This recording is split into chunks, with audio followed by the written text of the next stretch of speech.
Hello, hello. Welcome again to another stream. Yeah, hopefully no no weird stream lag this time. I did some things to hopefully fix this. I think it was my CPU usage last time. I had so much CPU being used up. It was lagging the amount of frames being uploaded. Yeah, anyway, yeah, welcome to another stream. Yeah, today we're gonna be working on that guy jumps at judge mobile meme. Yeah, should be pretty good. Oh, actually, let me also put a link to it in the chat box. Like guy jumps at judge meme to kind of give some context again. Yeah, because I think it's important to give some context about the memes we are making apps about. So yeah, let me do that. Guy, or like turning this into Angry Birds.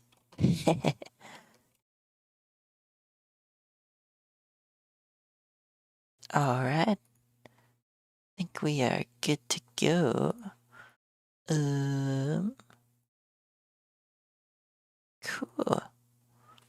Awesome. Yeah, so we're gonna be doing that. Oh, also, I'm gonna play a new playlist. I'm gonna play this these Toho Cafe de Toho songs. I love this album.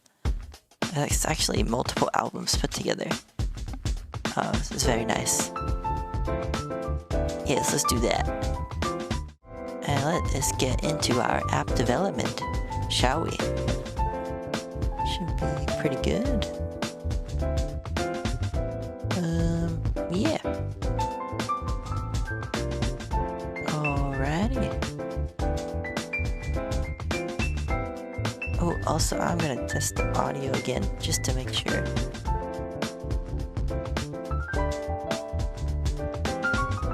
Is this too loud? Oh, it might be too loud actually.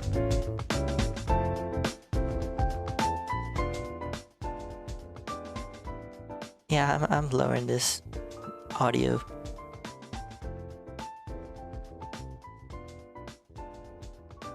How about now? Question mark.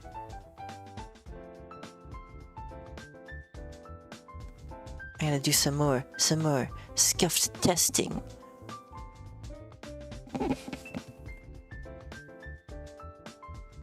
Well, alright. Hopefully the music's not too loud.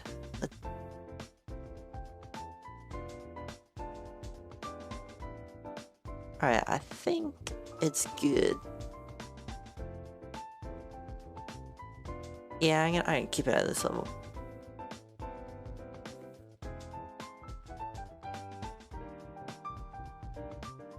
Alright. Cool. So, yeah. So what were we doing last stream?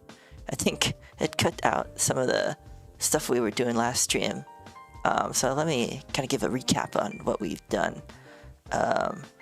Yeah, so I did some slight mining off stream before yesterday's stream actually. So for that, yeah, basically I wasn't sure how to like pass data from our game scene to our view, and so what I did was I think it was in the game view actually. Yeah, I made this game view model and I passed it into our view controller representable as an environment object. Yeah, and so that way, then when I go into the view controller representable, have this environment object for the game view model. I created, I set it here, and then in the view controller, I made it an optional, and I pass it to the game scene. And so if I go to our game scene file, that's here, and then it's used, I just use it in the game over to set whether the level was beat or not. So that's what our view model actually looks like. It's just a published variable for did beat level. Yeah. I was planning on adding like a level here, like an integer level. Yeah. Oh, also I added some more sound effects, like the slingshot being stretched, and an extra sound effect for the wood being collided with. Yeah. Oh, also let us move this out of here into like a view models file. I think that will be good. So let's say new group view model. Let's just move this in there. I mean, technically it's more like a model, how we're using it, but I think it's fine. Whatever, we won't think about it too much. Usually the view models are like observable objects, so I think that's why I'm sticking it in here. Yeah, so oh, and then we were also working on an after level view. So basically once we beat the game, or like beat the level, we'll show like a little pop-up, whether we go to the next level or like if we're on the final level, it'll say like you're finished or something and go back to home. So that's kind of what this code is here. It's basically saying if your level is like not the final level, then you have this little button to click to go to the next level, which kind of looks like a YouTube play button. Maybe we want to change that. And then we have this one which says like if it is, I guess we can kind of show this. If it's like this, it'll say home. Yeah, and that'll take us like back to the start view. Cool. Yeah, and then I guess we don't want to show the score. Actually, we do want to show the score in that case. I do kind of want to change the color of this background. Maybe it's something more like what Angry Birds shows, like Angry Bird, next level, pop-up, UI. Let me check what do they do in Angry Birds. Okay, looks like they do some things. I'll show what I'm looking at too. Trying to yoink, actually yoinking from Angry Birds UI. So here's what we got. Sorry for the flashbang. Yeah, so here we've got Angry Birds UI. Looks like for the next level they do something like this maybe. It doesn't really look like Angry Birds though. I think it's more like this. But they've got like main menu. Oh no, that's not even... That's Angry Birds style UI. What did they do? I guess we'll just wing it. Yeah, I think we can just wing it. Maybe do something like this, but not like too complex. Yeah, so we want to show like the score maybe. Maybe the level number. Oh yeah, we could show level number, I suppose. That wouldn't be too bad. And then, yeah, like a button thing, go to next level or something. Yeah, let's do that. Cool. So, for this, let's have another label showing the level number. So we'll put that maybe below the score, like saying like level and then level number. Yeah, because we already have the level number, we're just not even using it for anything. Yes, that should be alright. Yeah, so... do we want to have... Like, I kind of want to use a different color palette than... Because this is kind of ripped from my Mango app. So I can use a different color palette. Maybe like, slightly darker? I don't know. I'm thinking, what would look good? I guess we'll come to that later. But let's kind of align these and space these out, because I think we just need to fix the spacing and the text alignment. Yeah, so I'll put these in these texts in their own V-stack, I think. That might be good. Or maybe, is there like an alignment parameter? Alignment dot leading spacing 0? Would that look good? Okay, yeah, I think that's fine. Let's put a spacer here then. Maybe another one on top. Cool. I definitely gotta increase the font size. That's for sure. Let's make it 60. Is that too big though? It might be too big. Let's make it a bit smaller then. Of course, an iPad, we want it to be bigger. Alright. And... yeah, text size on here too, 50 or 40 maybe. This will be 60. Alright. And so what happens if our score is like really big? Does it like fall off the screen? Oh, it pushes our button. Yeah, I don't like that. Yeah, there is a way to fix that. We just need to take the button outside of this V-stack. Yeah, so to do that, let's put these in their own V-stack. Yeah, actually, I'm not sure what to do with the spacers though. Just like this, and then do this alignment stuff on this V-stack. Let's see. The button's still being pushed a bit though. What if I take this out? Okay, I think that's fine. Now I kind of want to have the score text and level text be different than the actual numbers themselves. So instead of doing this, let's... oh, I've got an idea. Let's just put these in their own little H stacks. And then just not use bold. It's like, kind of like... this is what I'm thinking. Just take this out and this, and then take out this bold, basically. Okay, yeah, I think this is okay. Let's see how this looks for a score as well. Maybe we'll want to change something like font size too. Alrighty.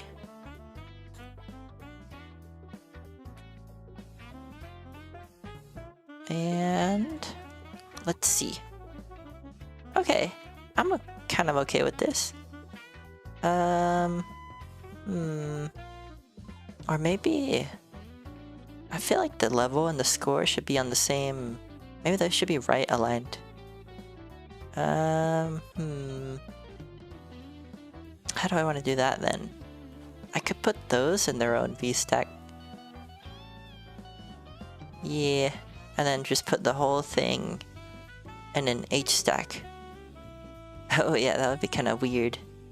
I think I'm okay with this though.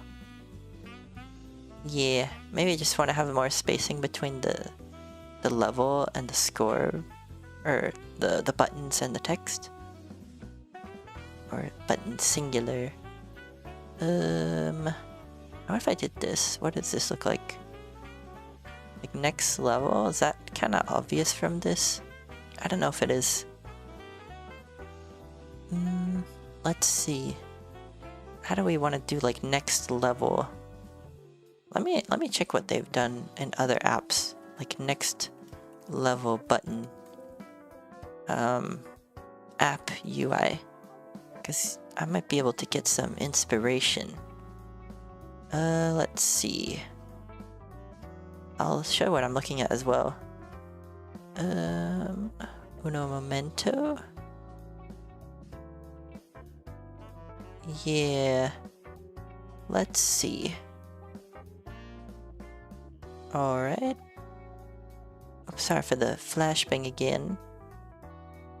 Yeah, so I kind of like this next button at the bottom.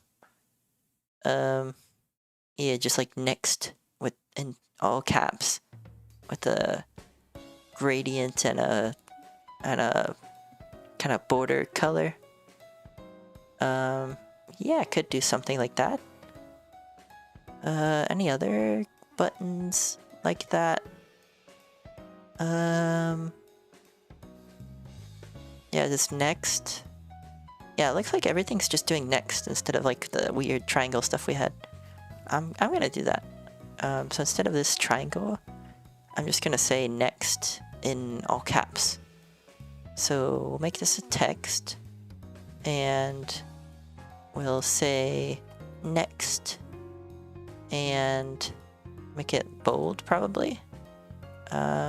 So font weight semi-bold, and then probably make it black too. Maybe make it blue. So I think, where are we setting this color? Here. So like blue. Ooh, but then yeah, the black is kind of hard to see, so make it white again. Yeah, and then kind of want to have some kind of gradient for it. So maybe instead of foreground or like background blue, we can do some cool gradient. Yeah, that's what I'm thinking. I forget how to do gradients though. I think what I can do is I can say like, I can do something like this. Dot background, linear gradient. I need a different parameter. Gradient, start point, stop point. Gradient. Or can I do init colors, an array? Just like blue. Maybe let's say white. And then start point can be top and to bottom. Yeah, something maybe not so stark. Like the white is too overwhelming. Yeah, let me check some of my other apps. I had a gradient in one of my apps, and I didn't make it like 50-50 like that, where the white would be like halfway. I kind of wanted to make the blue take over a little bit. So let me check one of my apps. I had something like this. Let's see. Yeah.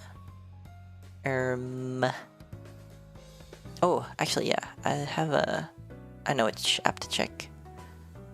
Let me see. It is. Oh, also just to confirm the audio.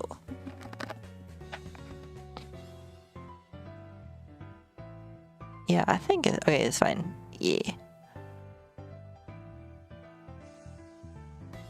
So let me check my thingamajigs.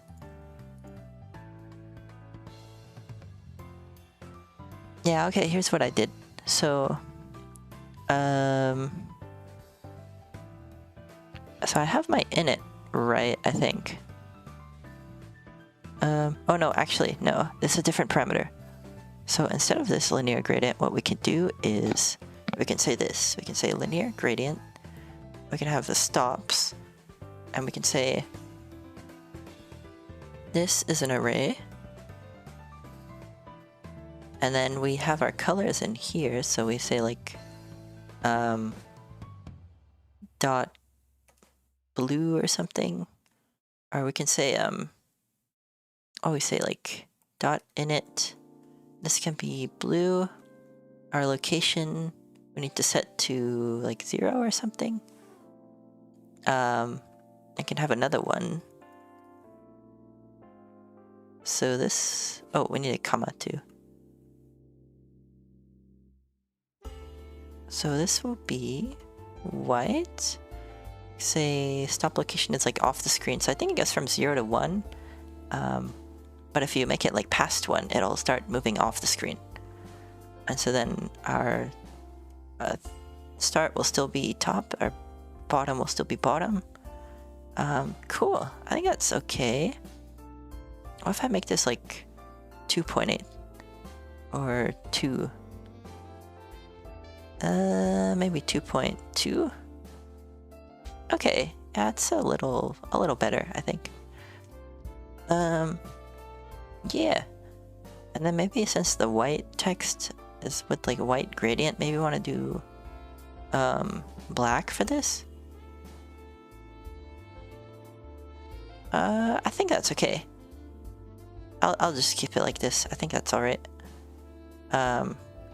Yeah. Yes, this background, dot background with linear gradient. It's pretty nice. Cool. Also, I don't know if I need like ignore safe area. Maybe. No, that doesn't do anything. Alright, I think we're fine then. And then let's kind of use the same button for the home. Yeah, let's do that. Maybe then we want to make this a component. Like, kind of,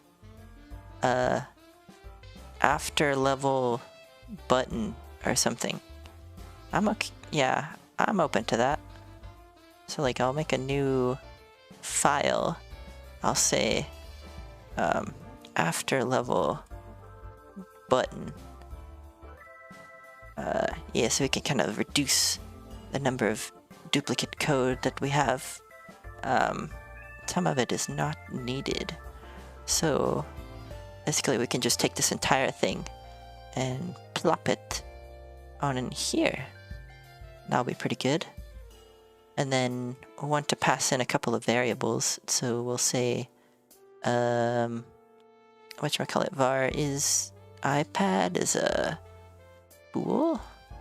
And then var play, or rather, I guess we can just say var action is a closure that returns nothing. I can just say action We can also have text, so var text is a string. You can say text here, and then what else do we need? Oh, we need our geometry reader. So I guess we can pass in a frame, like a, yeah, I guess just like a CG size. So var size is CG size. I can say size dot width and size dot height. Cool. I think that should be fine. And then just we need to set some defaults. So say is pad false text text. This can be well, I guess empty, and this can be CG size with a width of 200 and a height of 100 or something. Yeah, why not? And then we can make this landscape left. Cool. And now what we can do is we can say after level button, instead of all this, we just say after level button, and actually I want to pass in our closure last. Yeah, because that's usually closures are last. And then, yeah, I can do this. Cool. And then, yeah, here we can say, pass in all our variables. So is iPad, our text is next, our size is a CG size with geo size width divided by 5, whatever. And then this is our height. And then with trailing closures, we can do this. And then just say play again. Cool. And now I think we can just get rid of this. Nice. That's a little cleaner. And now we can do this too. So this is back to start. Say maybe home in caps. And then, yeah, I think we have everything else the same. So I can just say this. Let's see. Cool. Much nicer, indeed. I think that's good. I mean, technically we can make this its own component too, but I think we're okay. I think we're alright with that. Cool. Now, yeah, I'm okay with this as our like after level screen. So let's actually work on having it show up once we beat the first level. I guess then we want to kind of track our level then. Var level number. We'll say we'll start at 1, and then from there we just go up. So for that we want to increase our level number here.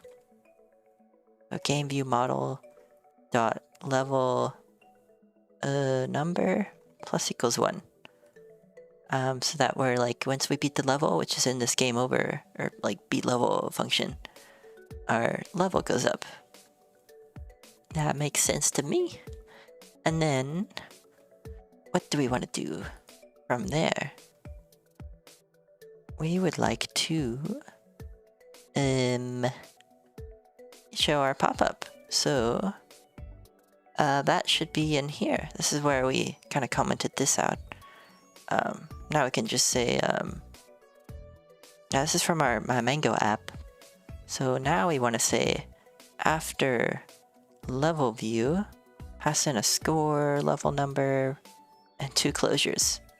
So our score will be our game view model dot Oh, we're not passing in a score, actually. Let's... Oh, we're not tracking this, so add published var score equals 0. And then we'll say game view model dot score equals score. There we go. I think we're tracking score here. Yeah, I could just pass it in like that. Cool. Now, let's pass the score then.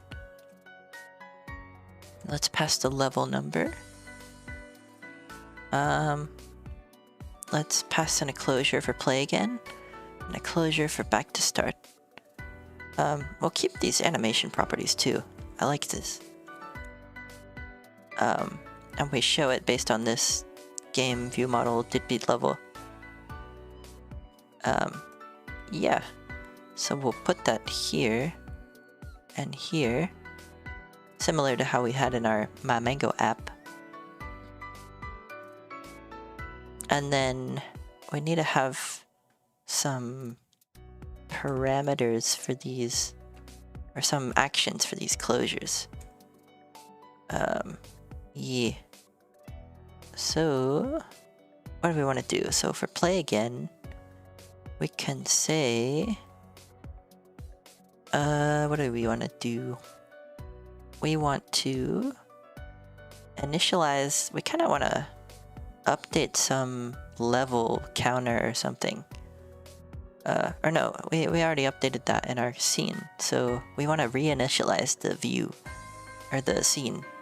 Yeah, so to do that, I guess we want to like, yeah, let me say, to do reinit scene, and our back to start will just be like, did start game equals false.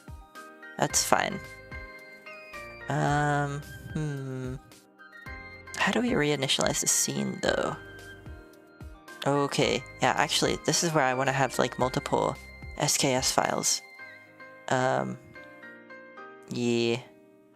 So for that, I'll actually rename this to be, instead of game scene, I'll call it level 1 scene. Or level 1, or game scene level 1. Or maybe just level 1? Because that doesn't have the same name as our game scene file to link up properly.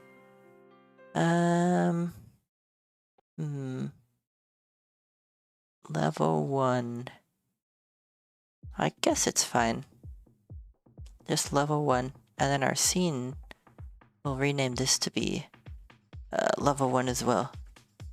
So let me refactor rename.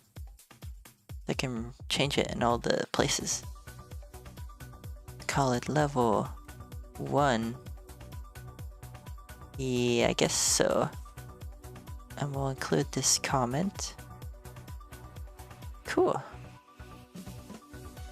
Level 1 scene. And we'll want to change it also. I think we had a string here. Level 1. Or just in here. Level, and actually I want to pass in the level. So level number. Or actually we can say game view model dot level number. That should be fine. I guess I can force unwrap this. Yeah. Alright. Yeah, so that's gonna be a problem there. But oh yeah, because our file is still not named the same. So how do we rename the file? Here, right? Wait, so what did I just rename then? What is this? Whatever. Oh, that's the scene object. So we need the actual SKS file name to be level 1. Now let's see if it's gonna show up here. Oh, okay, not yet.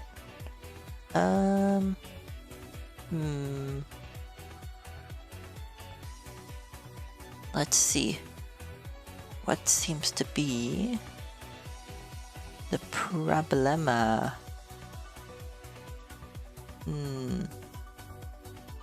We have this has the same name. Level 1. And then I feel like it could be something like this. Oh, I'm casting it as level 1. Actually, yeah, do we want to do that then?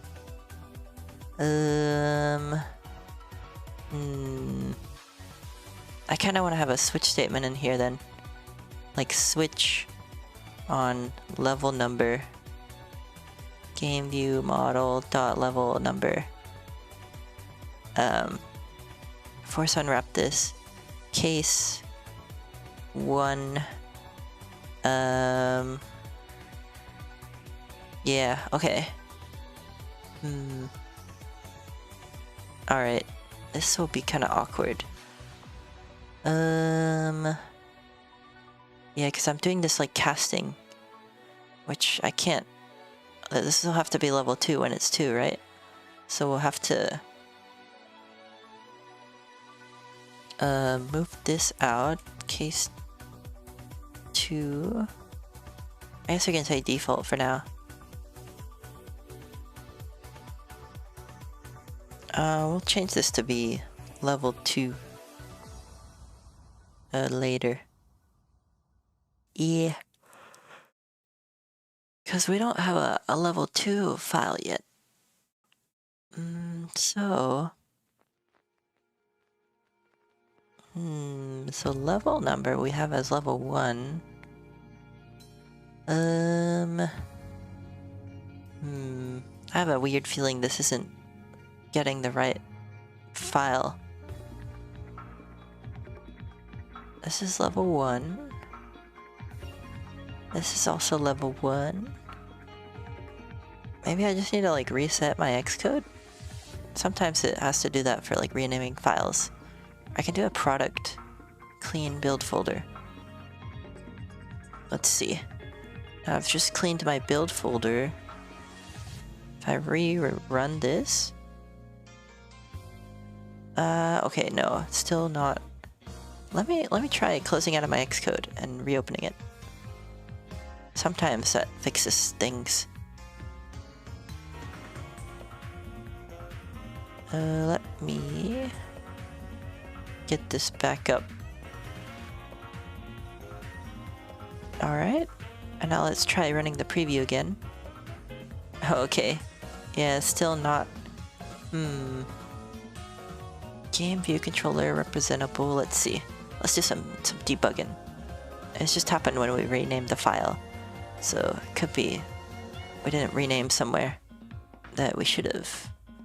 So let's check our representable. I guess we can print some stuff too.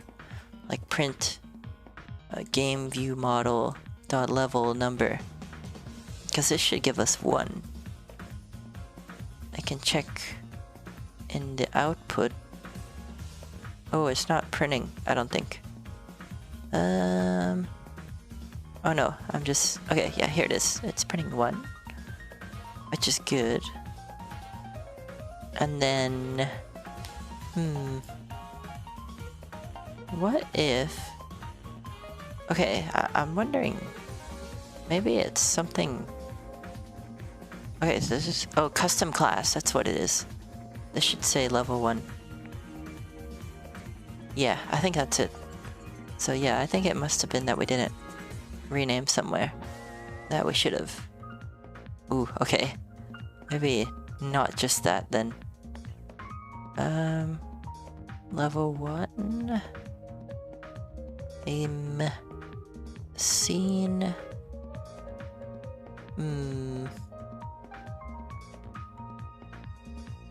Let's see. Maybe it doesn't like numbers in here. Well, that would be surprising to me.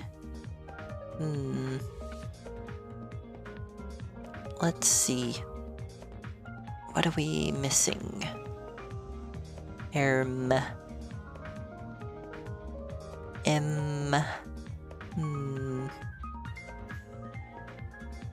What could we be missing?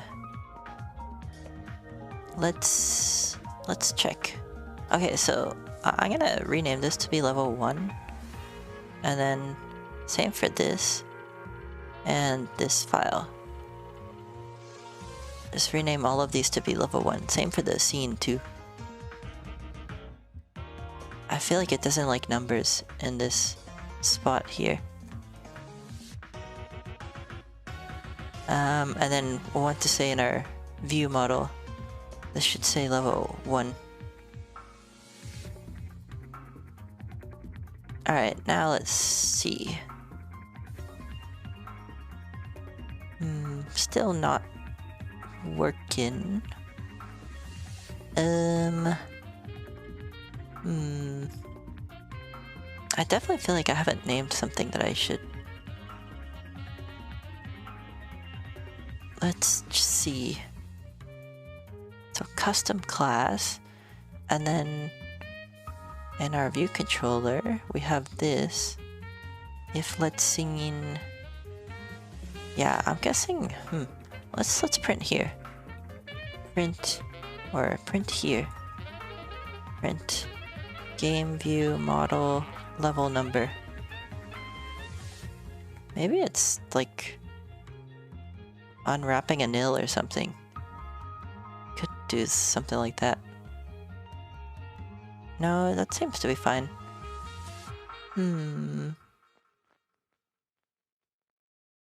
Most intriguing. Perhaps if I comment this out, maybe it's covering something. No. And this?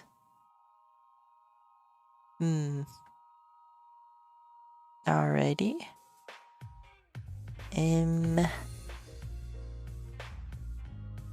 Something is going on that is odd.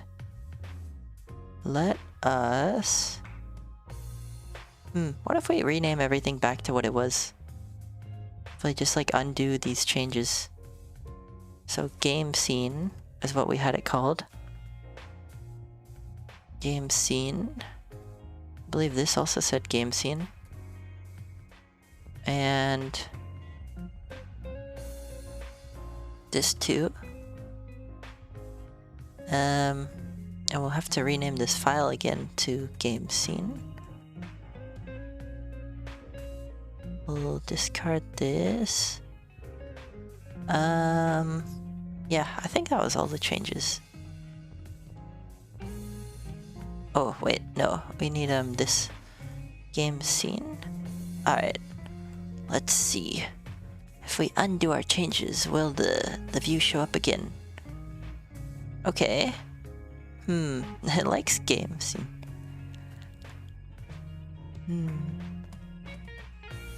Let's see.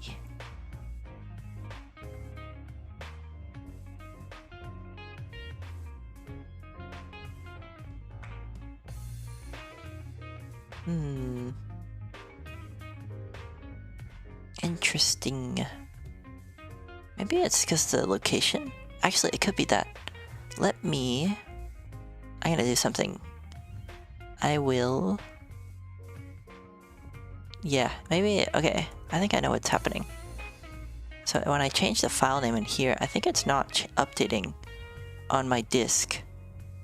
That could be it. Yeah, also let me make this level 1 with like a 1. Yeah, and then I just gotta like re-add it to my project, I'm thinking. Yeah, it's weird stuff. Renaming files can be a bit oof.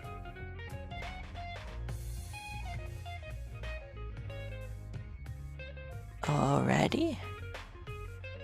Let us do that. So, I think under supporting, let's add it to our project. And delete this, I guess. Uh-oh. I think... Alright, let me get this out of the garbage bin. Yeah, I did an oopsie. Let me move this back into where I had it. So, I think that was... If I move it right, I'll just put it here. Alright, now it's added to my project. Let's see if it copied it though. I did put copy items if needed. Alright, so... And then let's change this to level 1. And this to...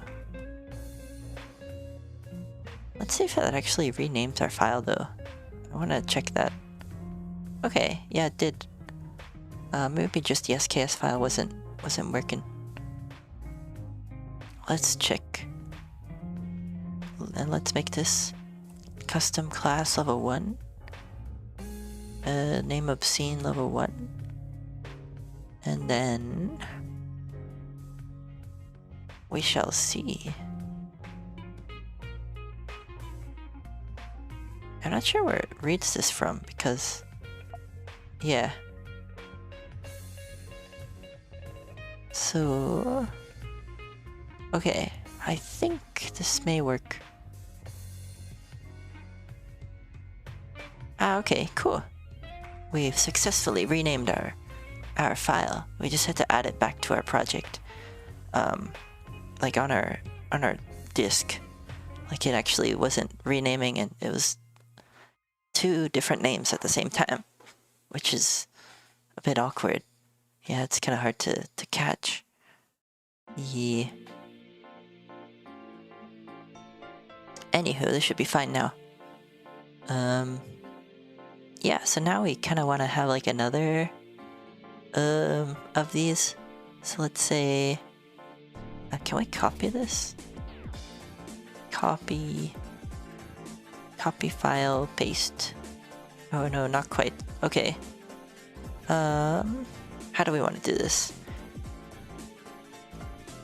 Because I basically just want to duplicate the file. Supporting, I know what to do.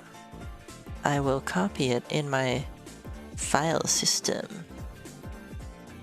Just by like literally copying and pasting the file into the folder again and renaming it. Cool, now we got level 2 with the same stuff. Let's call this level 2. Let's make it refer to a custom class of level 2. Now I want to recreate this to be level 2 and just copy the same code. But yeah, I'm not a big fan of copying code. Yeah, how do I make this better then?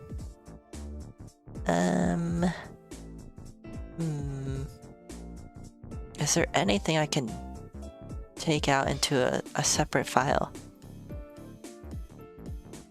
Cause yeah, that's the thing with SKS files. Like, each one of them has to have their own scene file. Even if like the scene is like literally the same between the 2 levels.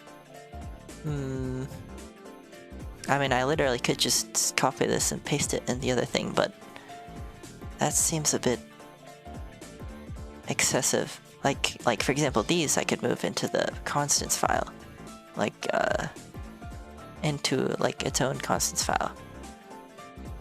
Same with this. But everything else is kind of depends on these class variables, these instance variables rather, and these I am hesitant to put in their own file. Yeah, just because like the position of them is getting set and stuff like physics bodies and things. Yeah. I guess,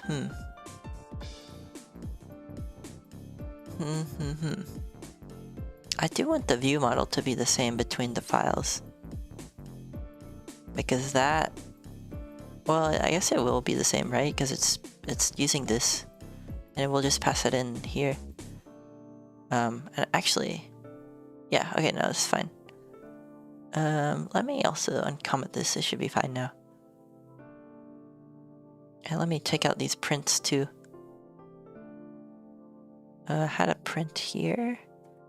Another one in here. Yeah. Alright, what I'm gonna do is I'm just gonna make this level 2 and I'm just gonna copy this file. Cause, yeah, it's a bit scuffed, but I think that's kind of how we gotta do it. Let me see how they do it normally. Copy game scene file for different levels Swift sprite kit.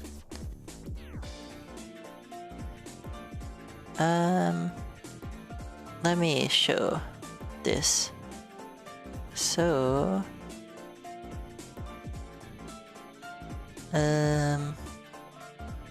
if I... Yeah, how do I... Like, if I have multiple levels that do the same thing, do I really need to, like... have, like, multiple different files? There's level selection scene. Create level with scene, and then, okay. Yeah, they're literally doing what we're doing this, even they have the same file name. Level 1, level 2. And that's the name of their SK scene. Yeah, I don't think we can get around this then.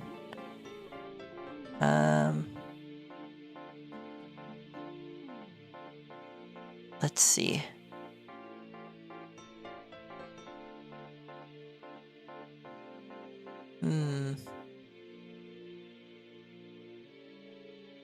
Yeah. Okay, I guess we just gotta kind of do this then. I thought there might be a cleaner way to do it, but seems like there may not be. Which, I guess... Yeah, I just want to make sure I'm not doing the wrong thing then. If it's gross, then it's gotta be gross. C'est la vie. Let's just copy this file then. And make this a 2. Hopefully that's all the changes we need to make there. In this comment too. I'll probably end up moving these into a constants file then. Along with this, like all of these. At least to try and make it somewhat cleaner. Yeah, everything else I don't think I can really move out. I mean, yeah, this is all really tied to all these delegate methods, which I literally can't move out. Unless I made an extension. But if I did that, I would need to make these shared between the two scenes. Which... do we want to do that? Do we want to do that? Like basically make an extension to... well, I guess... We can't make an extension because we would need an extension to level 1 and level 2, which kind of just duplicates the code again. Yeah. Unless we could make an interface, like a protocol, and have the class conform to that, and that protocol conform to these. Wait, I could do that. Yeah. Maybe that would be better. I could do that actually. I'll do that later though. For now, I just want to see if this works. And to test it, I'll just put this box here and see, does this work? So, let's check. Oh, also we haven't even re-implemented this, so play again will, I guess it'll set game view model did beat level equals false. That'll make this whole thing disappear, and this. Yeah. Cool. I think that's all we need for that. So let's say if we get rid of this. Oh, that's weird. Then what if we... Oh, and it's also saying home. Okay, so there's a couple problems here. Some of the things aren't getting animated. And I think we ran into this problem last time. And we had to do some dispatch queue stuff. Yeah, also it shouldn't say home, it should say next level. Or next, rather. Yeah, so let's fix those things. So level number is less than 2. This should be less than or equal to 2.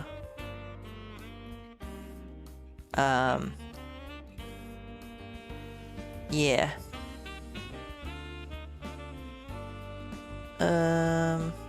I think so.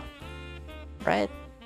So we start off at level 1, and it should say next. And then once we get to level 2, it should say home. Once we reach this screen. So, okay, I guess maybe if level number is less than 1? Or less than... What do we have? We had it as less than 2. Which is what we want, actually. Because I don't want it to be weird. Less than or equal to 2?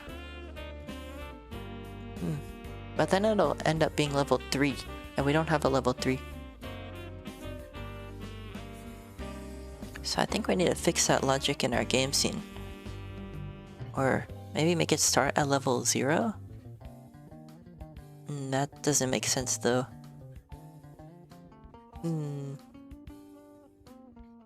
Yeah, I guess I'll just say like less than or equal to 2. But then I don't think it'll ever say home. Oh no, it will. Yeah. Okay. I think that's fine. Let's see then. Does that fix that problem of it saying home?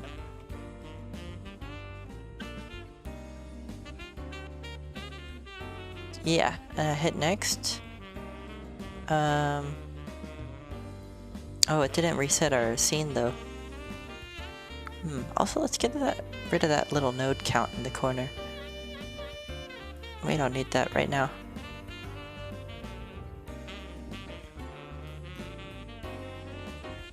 Yeah. Cool. And then...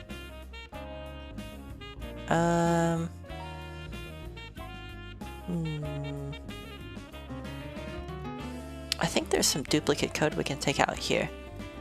So, we'll say guard let scene equal well,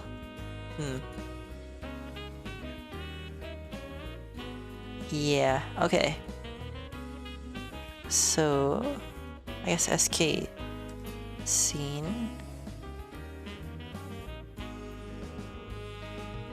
or maybe just var scene equal SK scene, and then just say this if let scene, or just scene equal this, or guard var scene, else, return, I think? Does that work? Maybe. And now we can just do this outside here. And move this into here. Actually, and I don't want to, yeah, something like this. I think this is better. Consecutive statements. Okay. I don't need this. We don't have a guard anymore. But then I do want to at least... okay. What's going on here? A value of optional must be unwrapped to value. And then SK scene doesn't have game view model.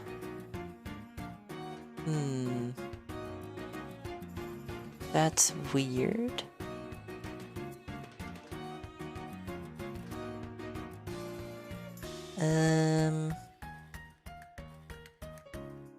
What? That's a bit weird.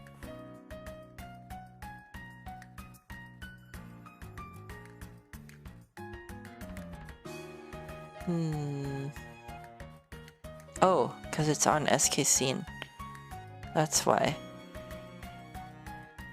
Instead of on level 1 and level 2. Yeah. Then I'll need to put that in here.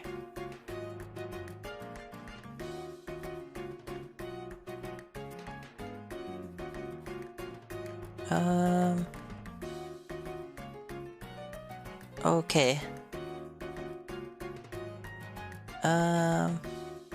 Yeah, okay, so I can't really fix this the way I was thinking. Because I need this type in scope. Alright.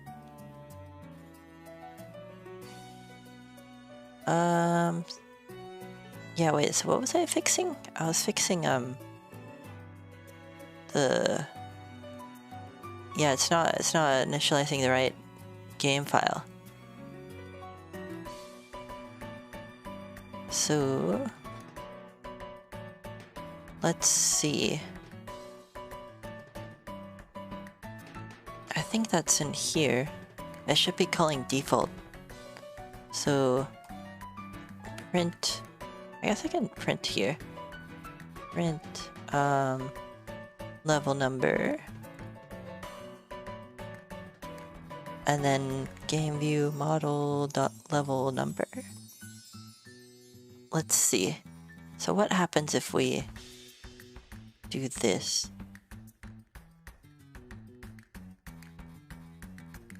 And hit next. Okay, so it's not reinitializing this game view controller. So I need it to re-init once that environment object changes. So this only changes if I recreate it. Yeah. So do I want to recreate it? I could. Well, okay. So, okay, so this changes. I set level number to 2. This is published. Yeah,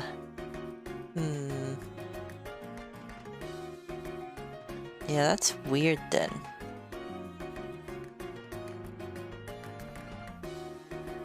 Okay. So it's not calling the constructor or view did load of this. How do I force this to get called then? That's basically what I need.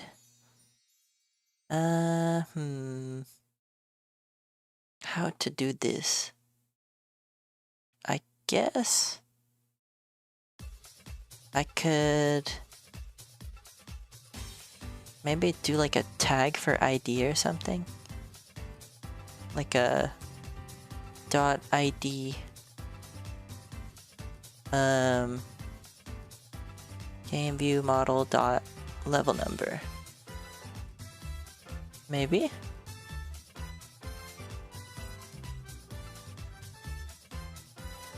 Oh, yeah, that fixed it. Okay.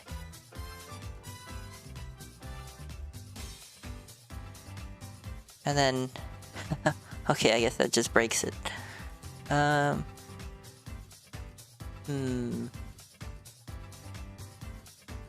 Why does it break it? I should have a default, right?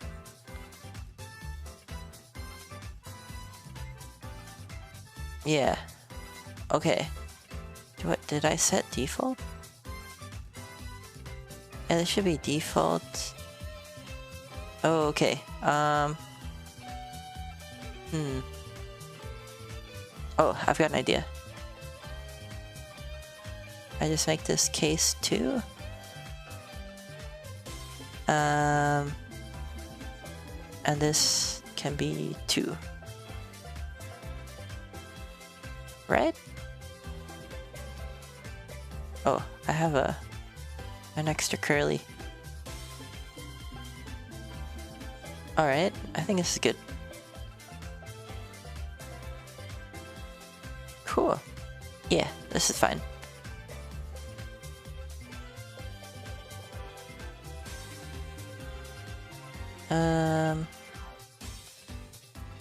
Hit next.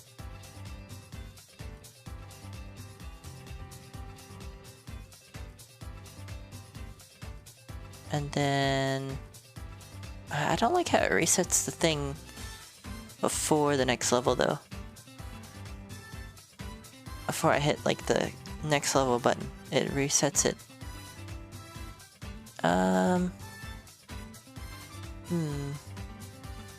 How do I fix that? Oh, I know how to fix it. I need to change the level here. Game view model dot level number plus equals 1. And then I need to take it out the game scene. Yeah, let's do that.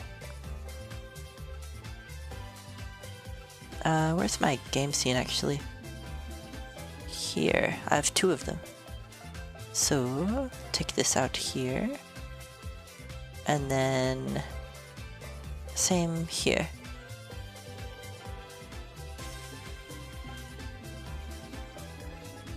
Yo, this is a jammer, huh?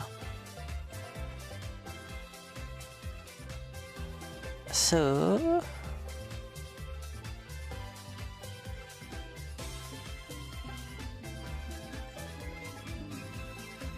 alright. Oh, he kind of disappeared though, didn't he? Oh no, he didn't. Okay, yes, this is good. But those numbers are still kind of fading.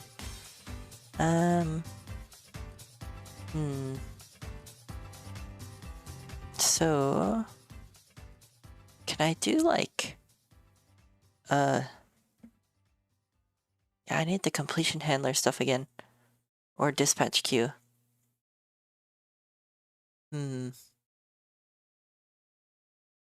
Yeah. How did I do it last time? I think the problem was just when it was fading away, but not before that.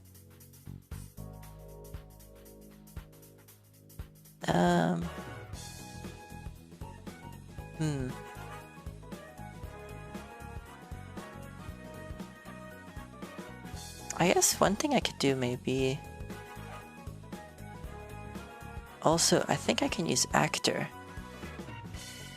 Or like main... No, I don't... A singleton actor, his executor is equivalent to main queue. Main actor, async after. Swift. Let's see.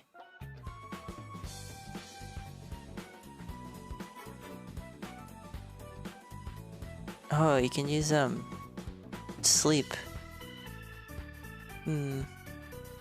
With main actor. Let's see. So can I do this?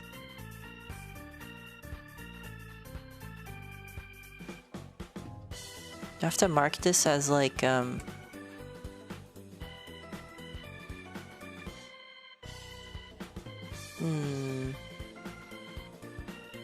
that seems odd. I'd rather not do that. Let me just do this.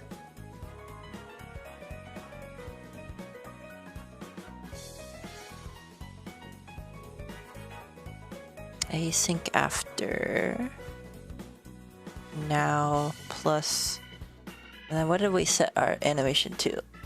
It was oh, we have a velocity. I guess we'll have to do it. Eyeball it. Dot now plus 1 second. And then we can say we can update the score.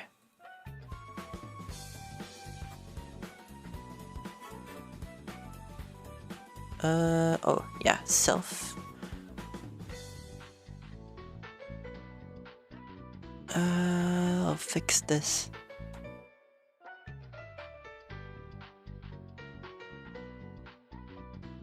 Alright, let's see. Does this fix the thing? Perhaps?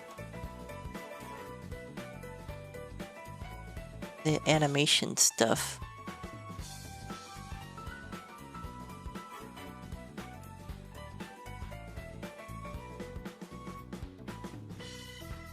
Oh, okay, that's weird. It fixed it, but not in the way we're expecting. And then yeah, there's still that fade away issue.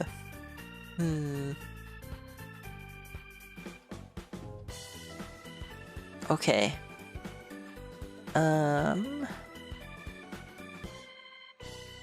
So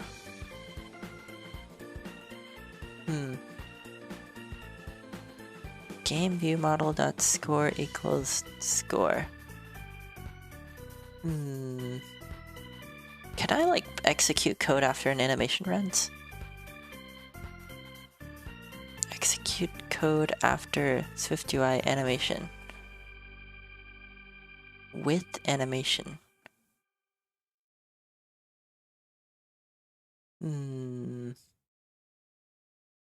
Most interesting.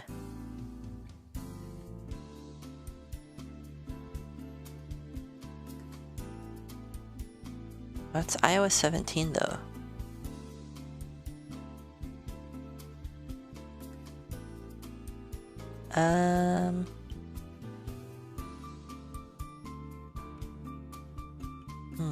Let me show this. Boop. So what I'm looking at here looks like so there's this with animation stuff, which seems to only be for iOS 17, which we're supporting iOS 16 on this. Let's see, maybe someone else knows. In UIKit you can do this. Oh.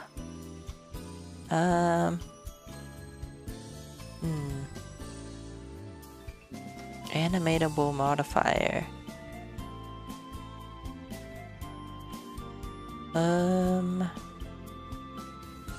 SwiftUI is great with animation, but you need this. Dot on appear with animation.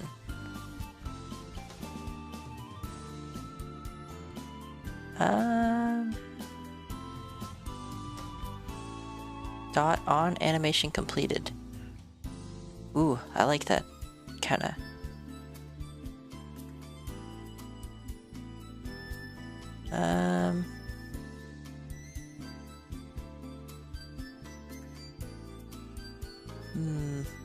Oh, that is... I suddenly don't like it. That's not very... Oh, medium. Dispatch queue.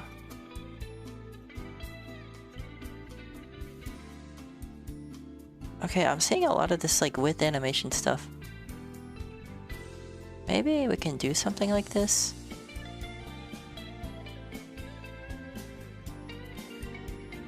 What are we doing right now?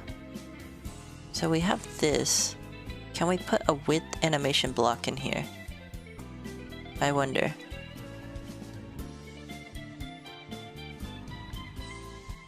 Like, where would that go? Like, can we do this?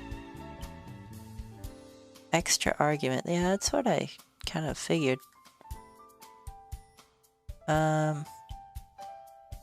Because this is a... we would want to do it in the button, right? Because I think this supports width animation. Like width animation. Hold on. Or would that go in the action?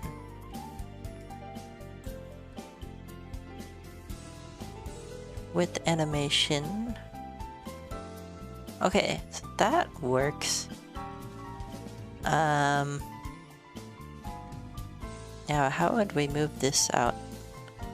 And actually we don't want it in the button. We want it in for the entire view. It's like here. I don't think we can do that.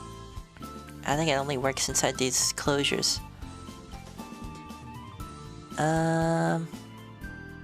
Wait, so if it works inside a closure, can we just put it in, this? I'm thinking. Perhaps. Okay. Looks like that's okay.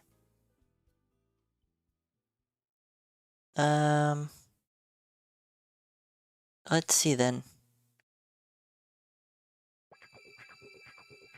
So if we do our entire animation, in there, so like, looks like dot interpolating spring, and then we just, I guess I can just pass in this whole thing, right? Yeah. And then, can I pass in the value here too? Oh no, that's just for dot animation. And then, yeah, so what if I take this out? Oh, it's an offset, thing. Okay.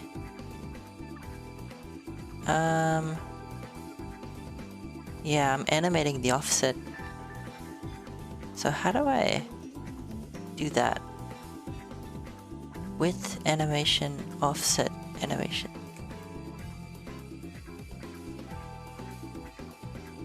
Offset.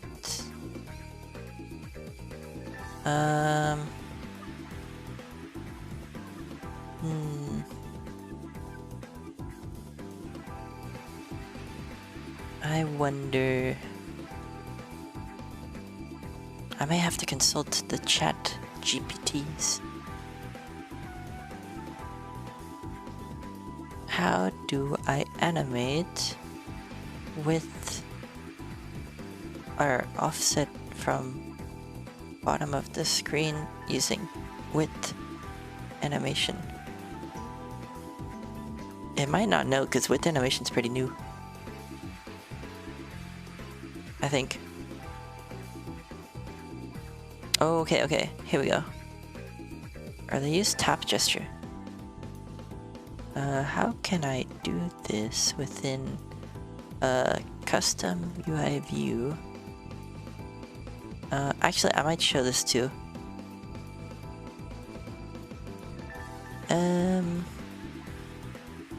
Well, maybe not. I don't wanna leak.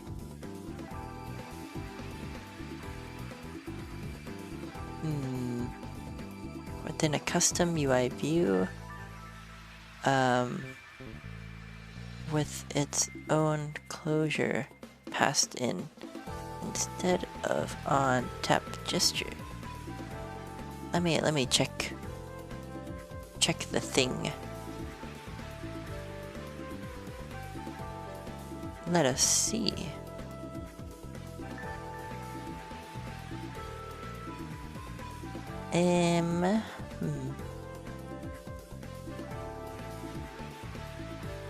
Let's see, okay.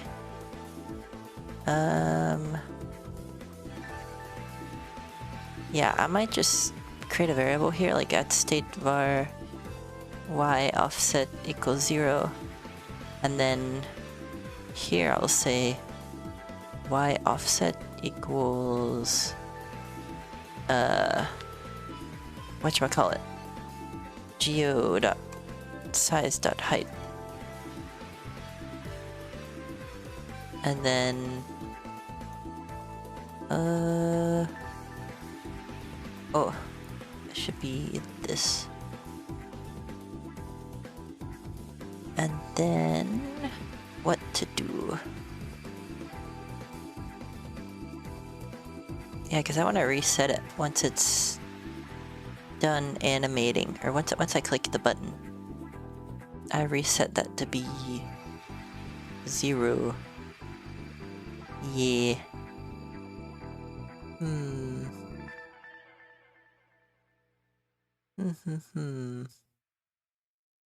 Indeed.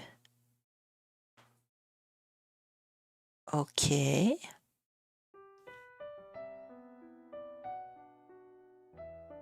Let's see. So what if I take this out? Alright, I'll keep this in.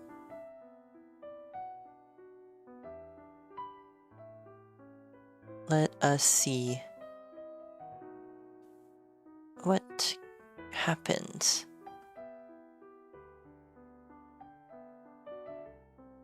Oh, it just kind of instantly spawns in. It doesn't even animate.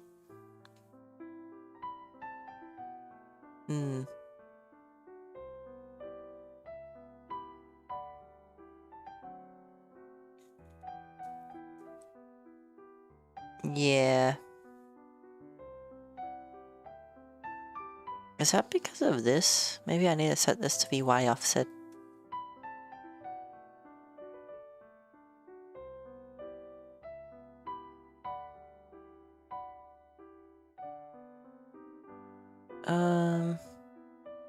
Hold on. Oh, okay, but then this is already showing. Wait, why is that? I think because this is getting cold, I think. So if I set this to 0, then it shouldn't show. Oh, but it is. Intriguing. Oh, I'm doing this backwards. Yeah. Okay.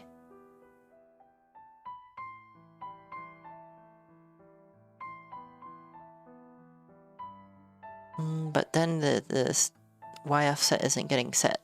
Oh, because I have to click the play again button, I guess.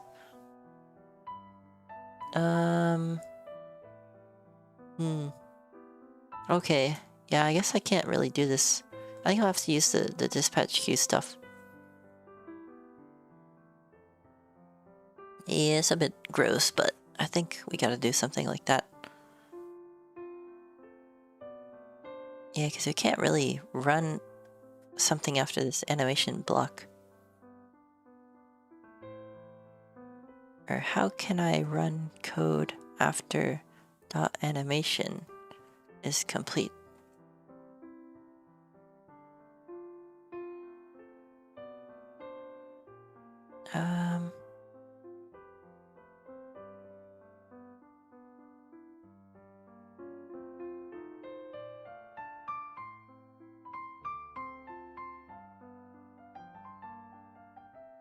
Yeah.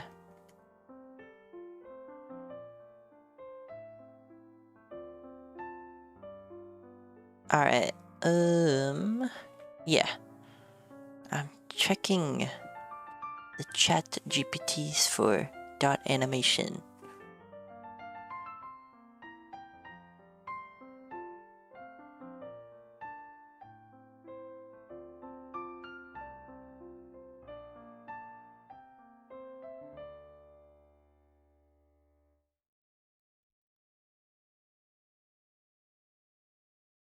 Yeah. Okay, yeah, I'm seeing like on chain. Ooh, on change actually. That could work. Yeah, I forgot about that. So okay. Yeah, I asked ChatGPT and they gave me this answer. Like on change instead of dot animation.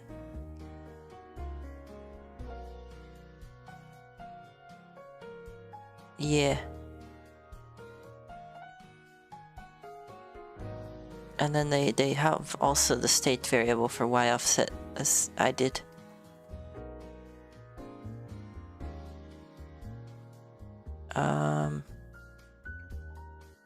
Yeah. So if I were to do this then,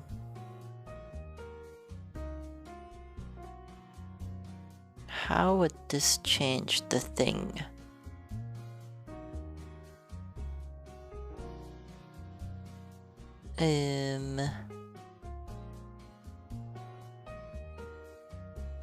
Y offset. And then this should be equal to this.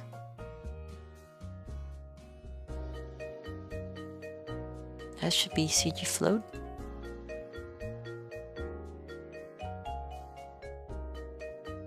Oh, can't convert CG float to CG size. Oh.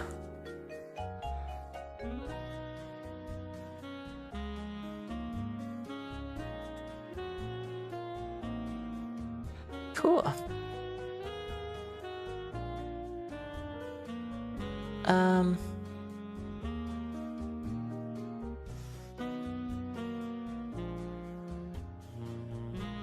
And then let's see. So when this changes, set the offset to be this.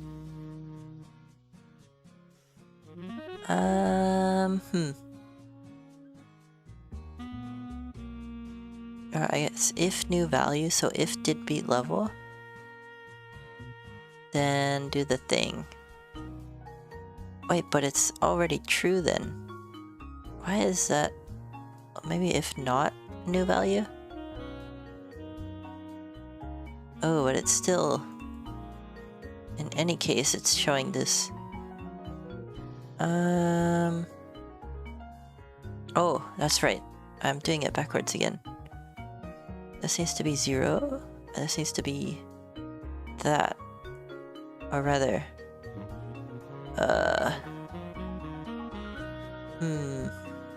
How do I want to do this then? Because I don't want it to start at 0. I want it to start at the geo size height, whatever.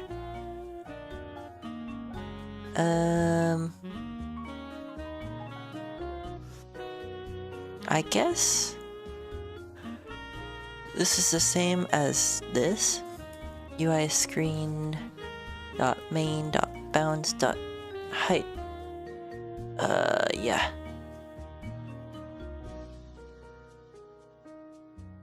Cool. I'll just leave this here maybe if we need it. So then this animates. And then I guess once the animation's done, then we show we update the scores and things. So that would be this. So instead of putting this in our beat level, we update it in our view so that we don't get some weird animation bug. Let's do that.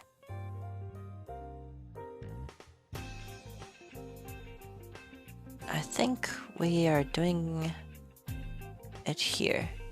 Yeah, so game view model dot score equals game. Oh, but now I need an access to game scene, which I don't have from the view. Okay. Now what if I just set this to like a constant? Would this work?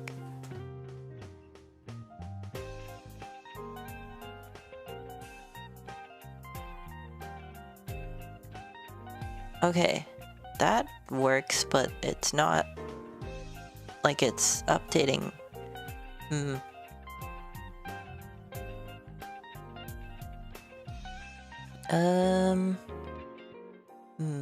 I had the same thing in my Mango app. I don't remember how I did that. Did I show the score in that app? Let me see. Yes, this weird animation bug.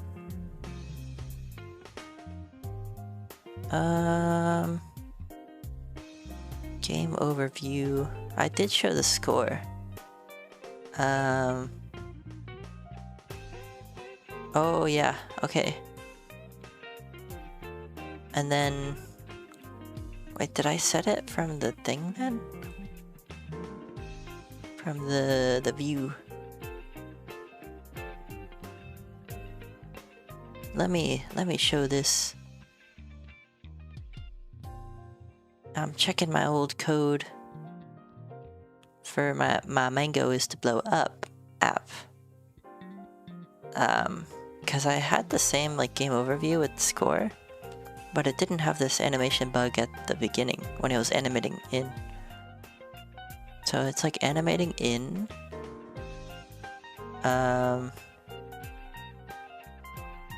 And it shows score. Yeah, because I'm thinking maybe I updated the score after. Let me check the scene. What did I do? I think I had like a game over. Yeah, I did. Game over true. Yeah, so I'm just setting as game over to true. And then I pass in the score to this game overview object, which is here. Wait, so should I just pass it as a variable then? I guess so. Wait, I think I am though. Wait a minute. Because if I pass it as a variable, it should kind of update with the view, right? So yeah, I pass in score here.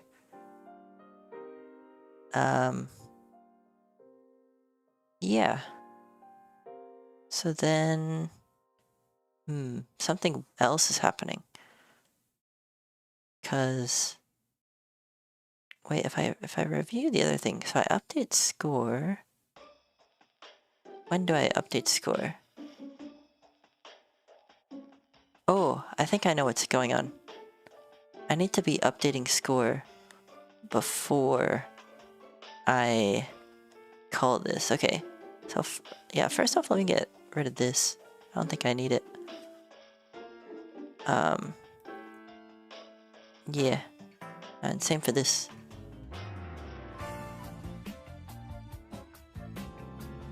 Yeah, I think I know how to fix this. So instead of setting our score just when we beat the level, we can set it after every time we update this. In fact, we can make this refer just to this score, game view model.score, instead of have like two variables for it. Yeah, I think that's the way to go about it. So let's look at where we have score. And just update it everywhere. Instead of having this variable.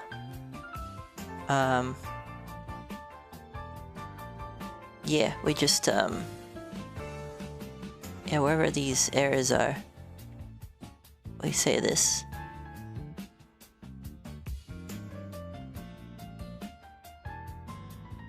And this too. Cool. I think this is fine.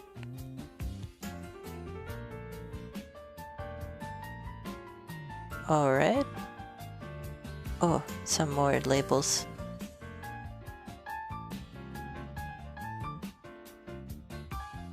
Alright, and then I guess we can just copy this into level 1 and change this back.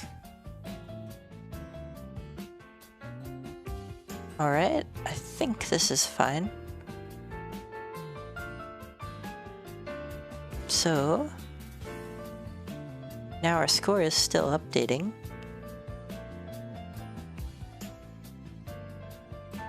Oh, okay, but it's not,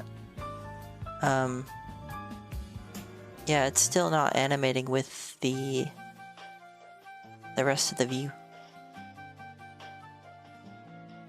Although it is animating away.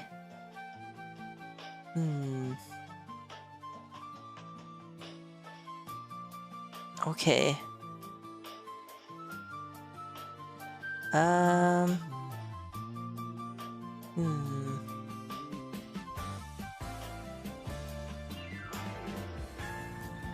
I'm thinking I'm not doing something I should be doing.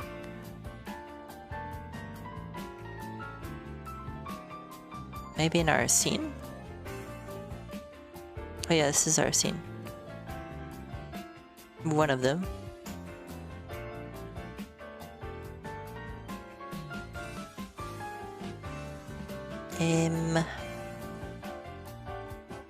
Let's see.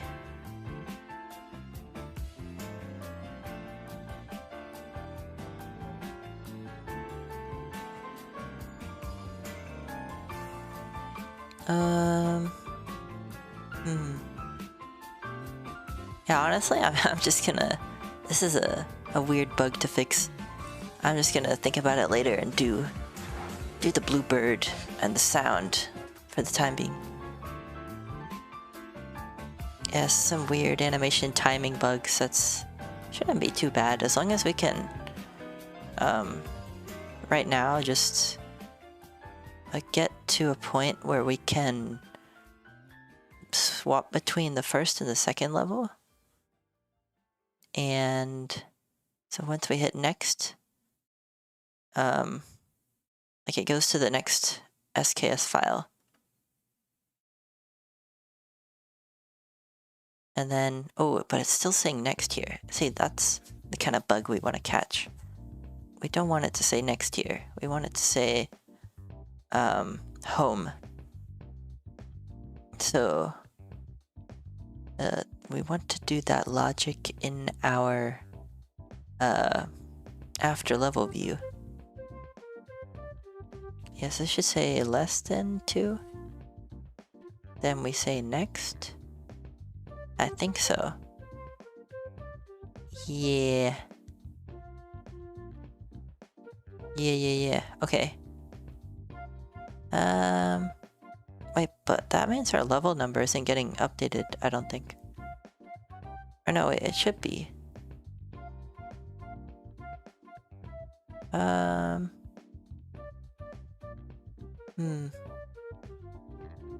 Is it?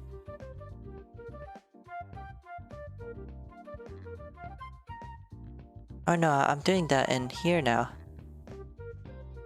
Oh, okay. Yeah, okay, this is fine. Yeah, so let's do this. And I hit next. And now it says home. And we go home. Oh, it doesn't do anything. Uh-oh. So we set did start game to false. That should make it so that this... Oh, yeah, because we're in the game view, actually. If we did this from our start view, this should work. Because it doesn't know to render the start screen when we're looking at the game preview.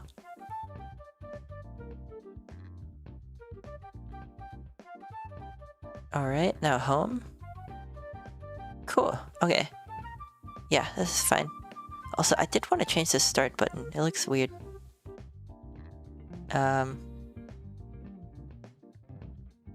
Yeah. I'll give it a shadow of... Does 10 look good? I think that's okay. Also, let's make it bold. Yeah.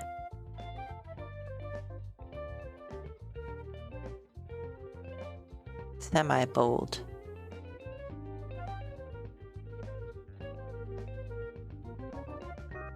Now let's see.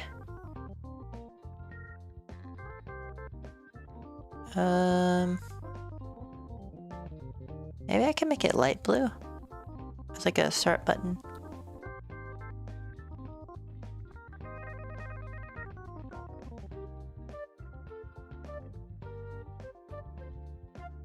We could try that.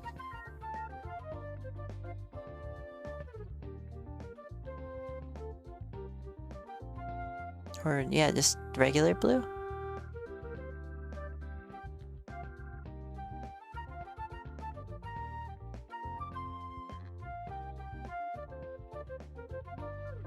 I kind of like light blue if we can.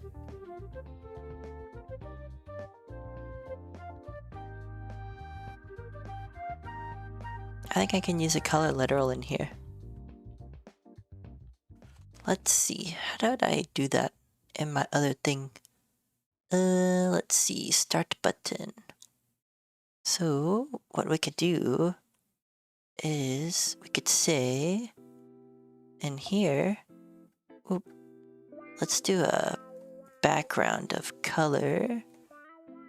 And yeah, I'm referring some old color literal code.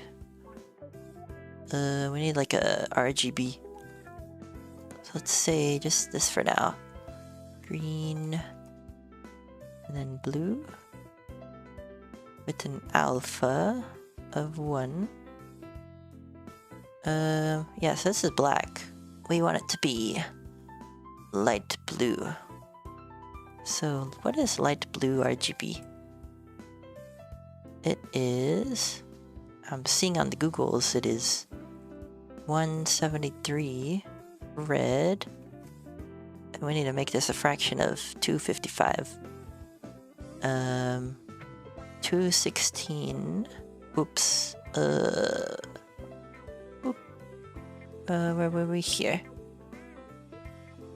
And 216 green.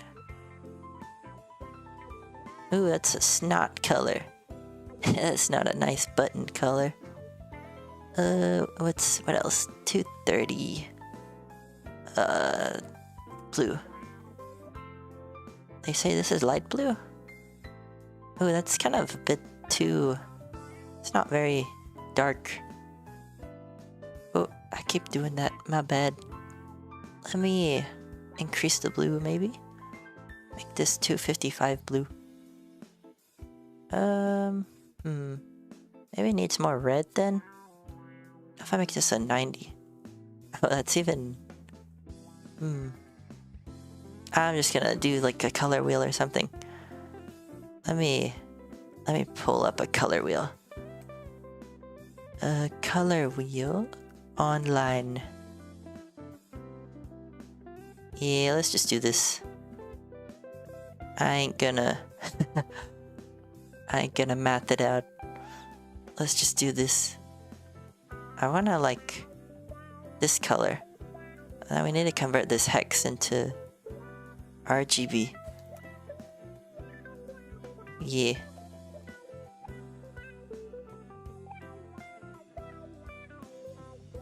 Alright.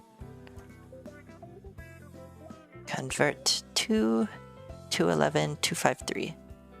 Let's do that. So 2, 211, 253. Okay. Yeah, I think that's fine. And now, how does this look? Oh, maybe I want to make this black then. I feel like the white on this is a bit too much. Yeah, let's make it black. Now, let's see. I think I'm okay with this. Yeah, I just didn't want it to be green because my last app I have the same green color. And I don't want to be a one-trick pony. And then this next button, I'm okay with this kind of color. Actually, maybe I should use the same blue as the other one. I use the same gradient, actually. Yeah, let me use the same gradient. So, in my game view, I used... Or no, it was this button. I used this background. So, I'll put it on here. That way, we have more consistency with the colors in our app. Because consistency is good. Yeah. And I think that's okay. Maybe make the gradient a bit more... let's move it down more. Like the white is still a bit... I'll just make this 1.5. Yeah. I think we're okay with this. Yeah.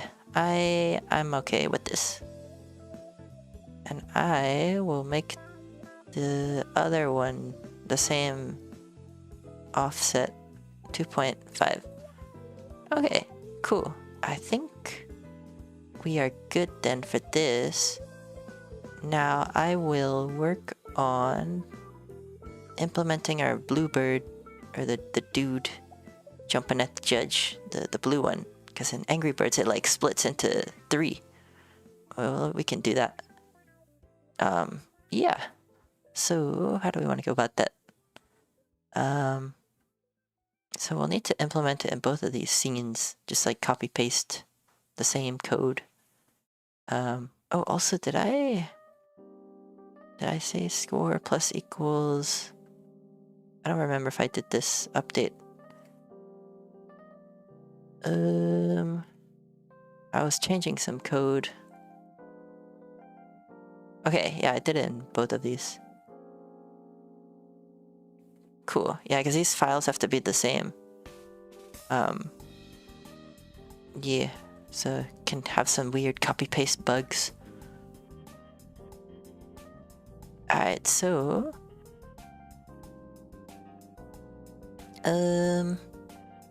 what to do? Let us implement the bluebird. So I think I had like a variable here, like did perform special action on tap. And for the yellow bird, I did this code. So let's basically just make some code for the blue one, or the blue jumper. Instead of applying an extra impulse, what we'll do is we'll create 2 more jumpers. And we will have them go in the same direction. I guess, we can have them go at the same speed, but different angles. Yeah. So for that, what do we want to do? Because we want to basically remove them at the end too. Maybe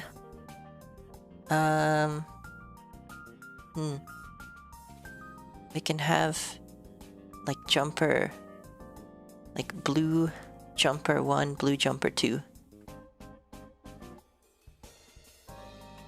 blue jumper 1 and blue jumper 2.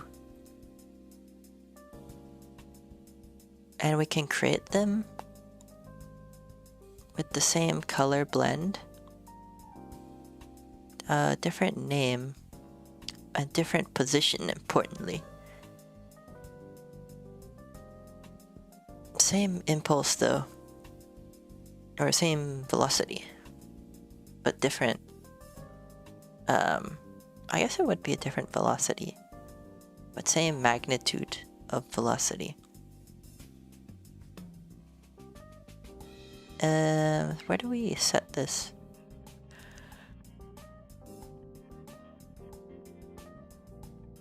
I think in our thingy. What am I looking for? Here.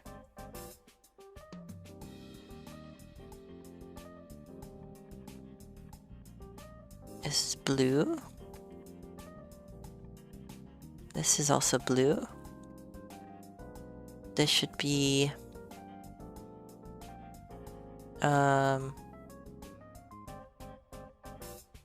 this should be blue jumper 1.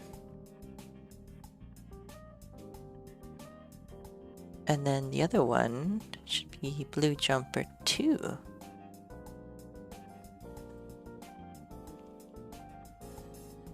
Cool.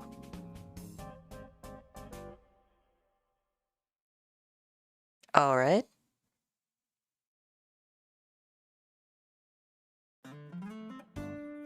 And then I guess we can say this here.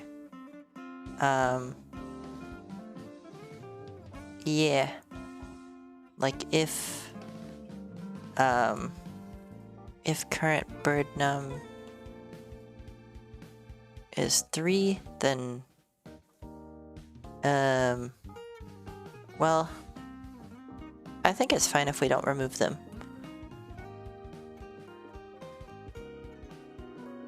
Yeah. Okay. And then,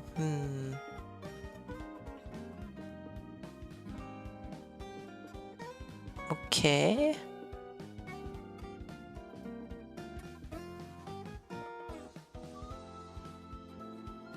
Yeah, I'm okay with this. And then we do want to give it a velocity though. So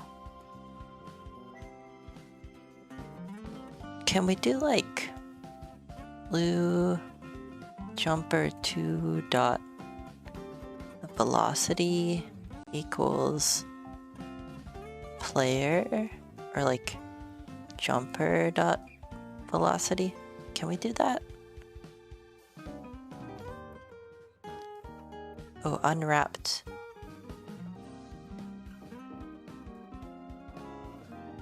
Okay. And then I'll do the same for this one.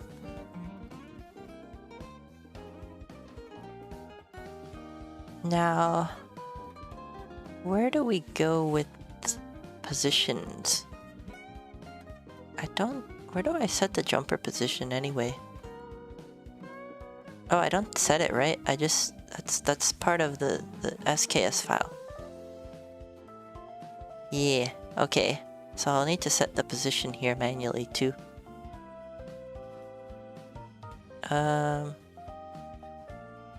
Here. So blue jumper 1 dot position equals jumper. I'll say CG point jumper dot position dot x plus, I guess, frame dot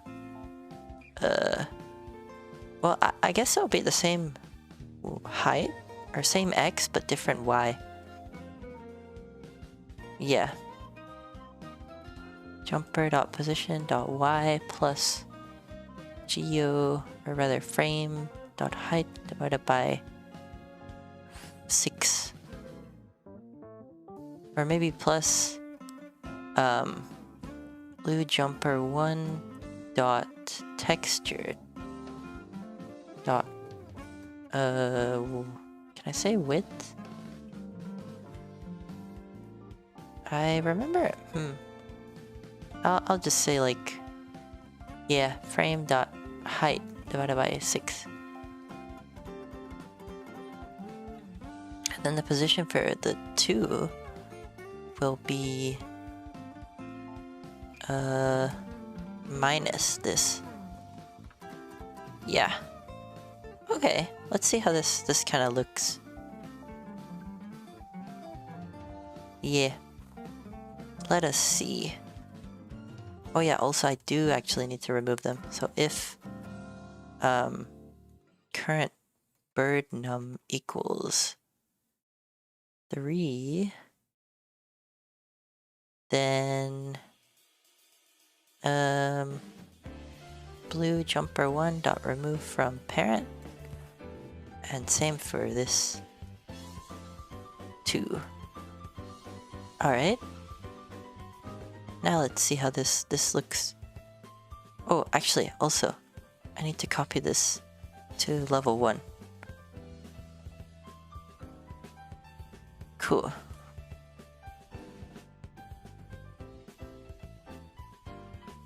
So let's test our bluebird. Uh-oh. Where did it crash? I guess I can check in the simulator. Let's see. Let me run this in the simulator so we can get a crash log.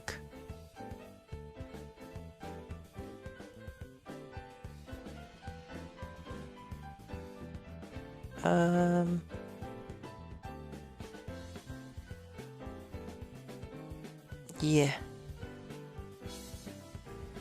Let's see.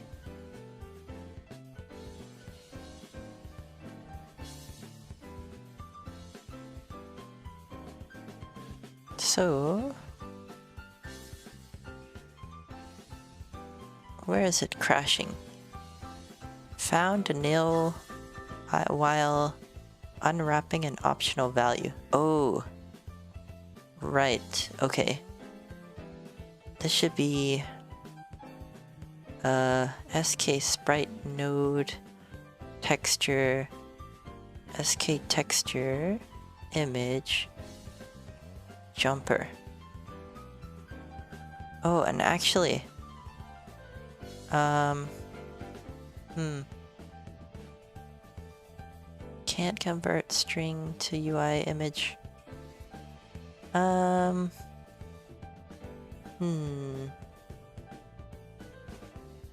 Okay. I'm thinking about a problem here, which is we also need it to animate at the same texture that we're currently on. Unless we don't care. Which is also fine. Can't convert image to... Oh, image names maybe? Yeah.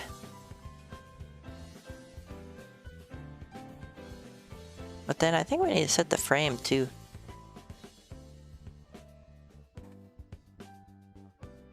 Oh, yeah, I'm also not showing what I'm looking at. Yeah.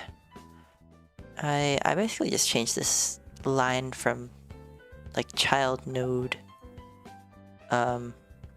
to SK sprite node. Yeah, that's all I did.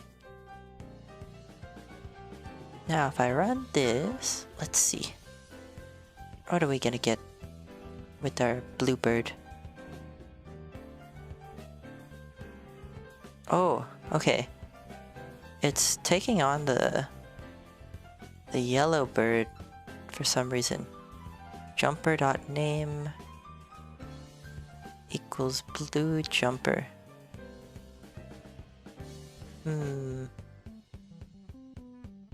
Yeah, it did the yellow bird action.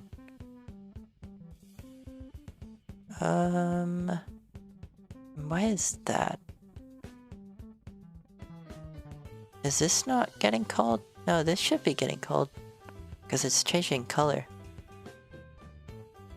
But it did the yellow bird thing. I think. Yeah, that's a bit weird.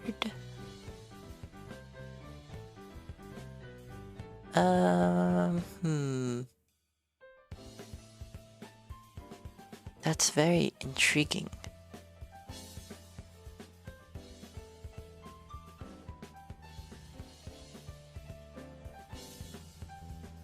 Let's see. Oh, and then this failed. Oh. I see what's going on. This should be here. Yeah, I'm just changing the code in one place again. Ooh, with different levels, it's a bit awkward.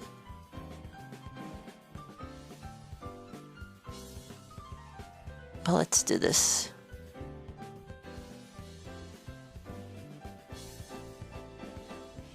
Yeah, still, it's like, using the yellow bird texture. Or not texture, but the action. Also, there's an error here. It can't load jumper. Oh yeah, it should be, jump 7, probably. Yeah. Jump 7.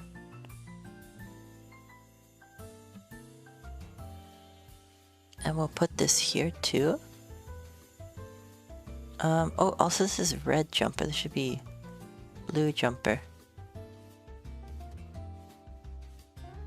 Yeah. Okay. So now...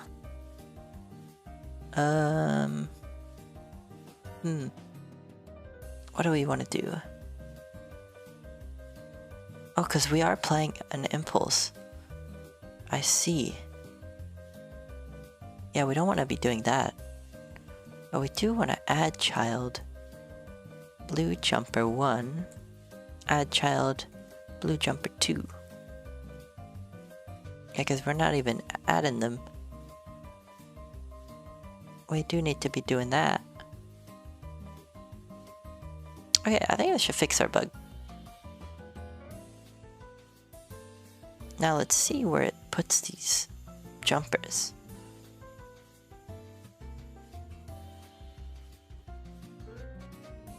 So, if I did this... Uh-oh. That was unexpected. Okay, so I need to resize it. And then... I need to... give it the same Z value as the other things. Let's do those. So the Z value of this is what is it? It's 2. And here's the size. Yeah. Let's just set the size manually. Like blue jumper 1 dot size equals jumper dot size. And then same for this.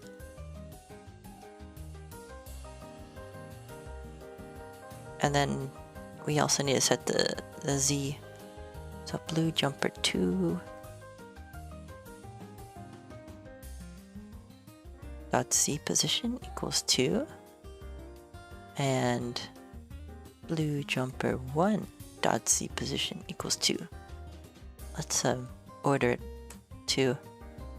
Alright, now let us do this. Cool. Now let's see. This fixes our bug. Let us be the judge of things.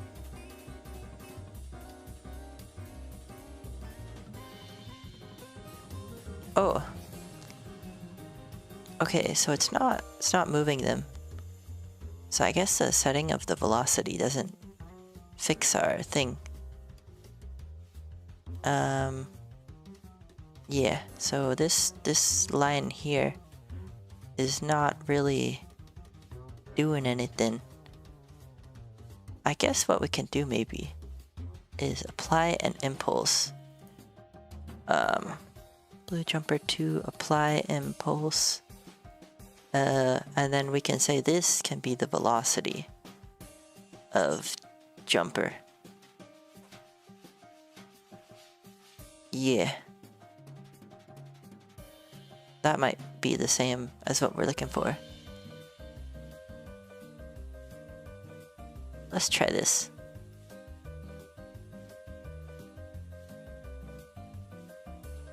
Alright. Now, let us see. Oop. Uh-oh. We're still not getting the physics to go through. What could be causing that? Let's see. So we've got what have we got? So we are applying an impulse to the physics body. Is it because they're affected by gravity as falls? That could be why. Actually, I think that is why. Yeah, because wait, when we... Where's our did touches ended? It's here. Yeah, so we just set this to true. Okay. Yeah. That seems to be what's going on. And we also need to apply our angular impulse as well. So this should be true. This should be set as well.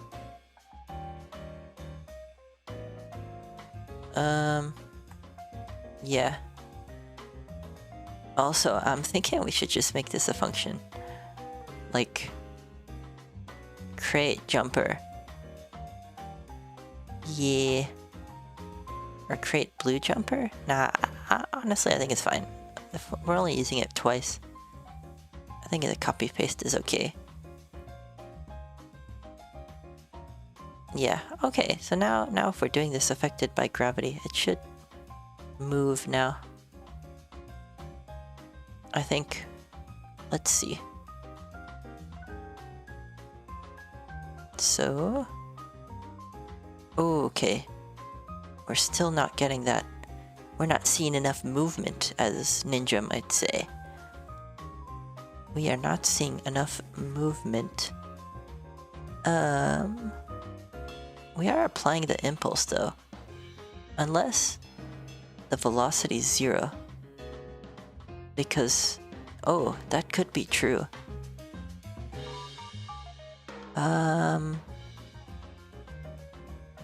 Yeah. That could be true. Well, let's see. Let's print the velocity. So jumper velocity.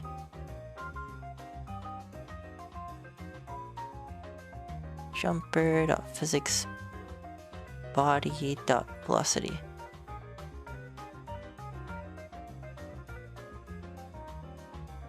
And then we'll just check our output once we click the blue dude, or anywhere on the screen while he's in motion. Oh wait, what? It's not printing. A most intriguing observation.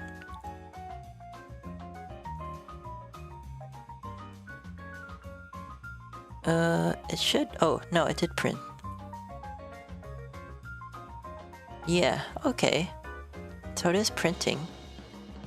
So it should be applying an impulse like that. Yeah. It seems we're missing something that I think we could be missing. What could we be missing? A physics body size, maybe? Oh, yeah, that's it actually. Yeah, I just thought about it. Physics body. We haven't initialized an SK physics body. So we need to initialize it with texture of the same as this. With the size of blue jumper 2.size. Yeah, because we're getting this out of the box with this bounding rectangle thing here. But we don't get it when we initialize it from the code. Yeah. So, yeah. Okay. Yeah. Then, yeah, we just need to, copy this, put it here, and then do this. Oh, also I wasn't showing that either. Yeah, so I just added these lines to create the physics body, because we weren't getting that out of the box. Yeah. That's what I did. Alright. So now that we have a physics body... Oh, it kind of lagged a bit though. Oh, it says it can't create the physics body down here. Uh-oh.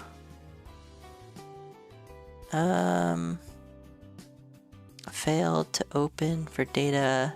I think that should be fine. Okay, could not create physics body. Oh. Cause, okay, that's a copy paste error.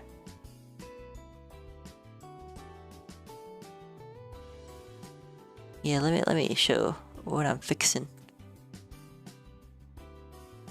Yeah, so this line, I think it's because blue jumper size is 0 here. Yeah. I think that should be okay. Or actually, can I do this? Can I just init with texture? Hold on. Okay, yeah, let me try this.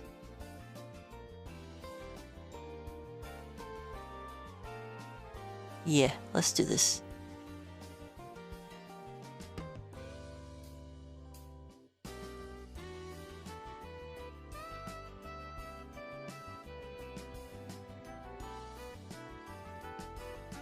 Oh, okay. It added them, but it lagged a bit.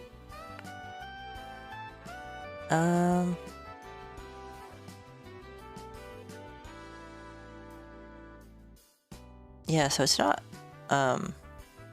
it's lagging a lot actually. Why is that? Ooh, yeah. Seems to be lagging quite a bit, and also they're not really moving once they spawn.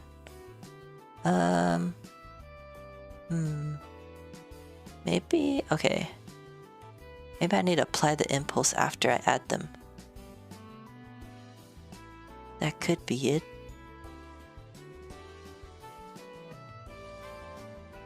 That could definitely be it.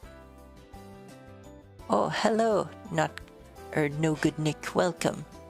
We are building quite the meme app. Yeah, there was a meme of a dude who jumped at a judge, and we're turning it into Angry Birds. Yeah, we're doing some weird stuff. Indeed, should be pretty good. So we're just adding some code to like basically in Angry Birds, there's like the blue birds that like kind of split into three after you like tap the screen, and we're doing that with the dude who jumped at the judge. Yeah, so it should be pretty good. We're like debugging that right now. So right now we got like the red bird, and then the yellow one does like the fast thing. The blue one we're working on.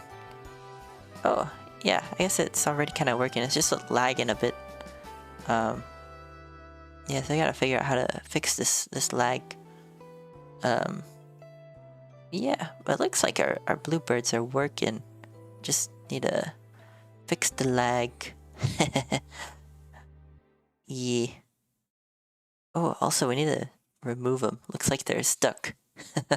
We got some extra dudes on here. Alright. Let's see. So let's fix the problem of them being stuck on the screen. I think that's here where we're controlling that. I think we just need to set this to be mod 3. Yeah. Let's do this. Mod 3 equals 0. That should fix that. And we need to put it in both of our files here. And now we need to fix this lag. Not sure where the lag is coming from though.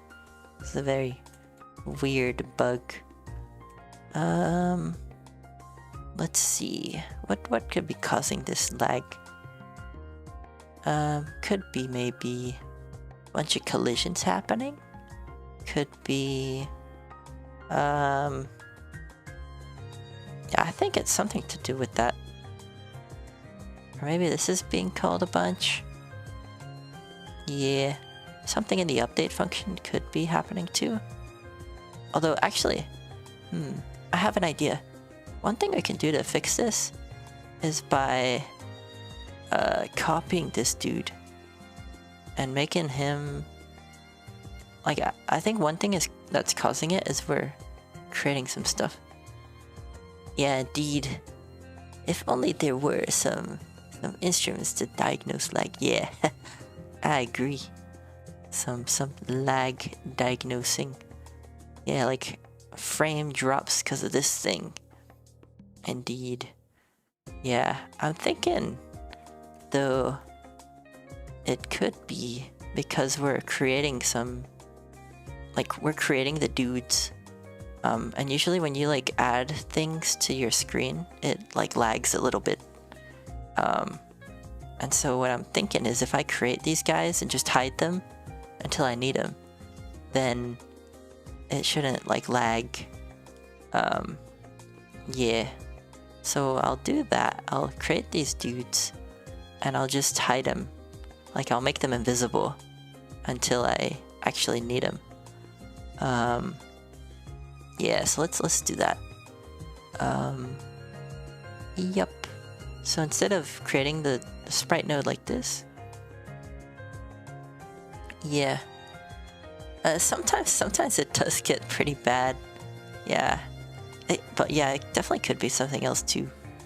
Yeah, let me just see. Maybe I'll test it with this change and then we'll see if we need to do some more optimizations, because I did have like a similar bug with another app that was like spawning tentacles, and it had like, I had to like pre-load them off the screen first. Yeah, it was weird. Let's see. So okay, now we're like loading these, but we want to hide them at the beginning. So I guess what we can do is we can change their opacity. So we can say blue jumper 1, or actually, yeah, let's add this reference in this did move to view function where we're creating them, and then we can change their opacity. Yeah, let's do that. So blue jumper 1 dot opacity maybe? Let's see. Or is there opacity? No. Is there, wait, let me see, maybe there's another field for that.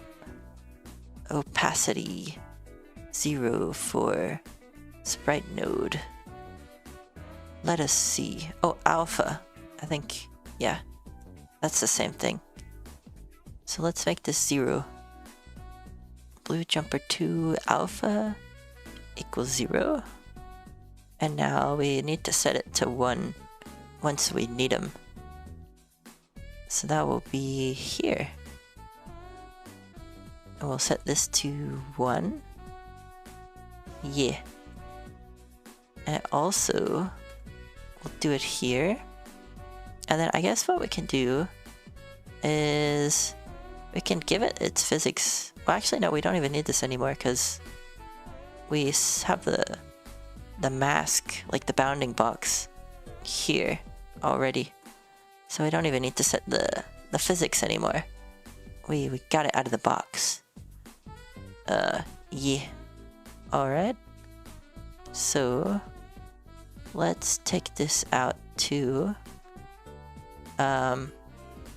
Yeah, I guess since we're also setting this in the did move to view, we can just set it here, I guess. Yeah, offload some more of that functionality. I think, did we?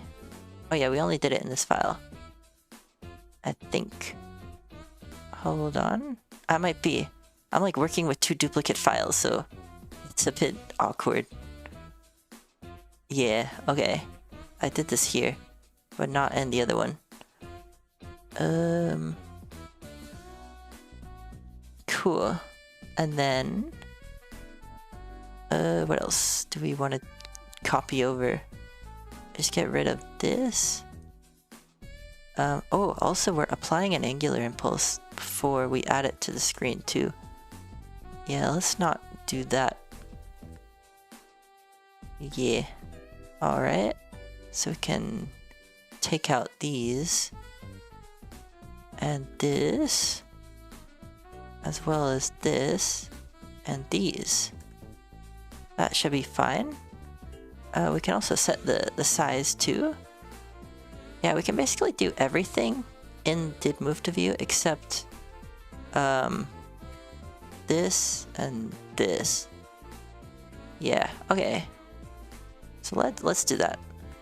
Let's move this here and that there.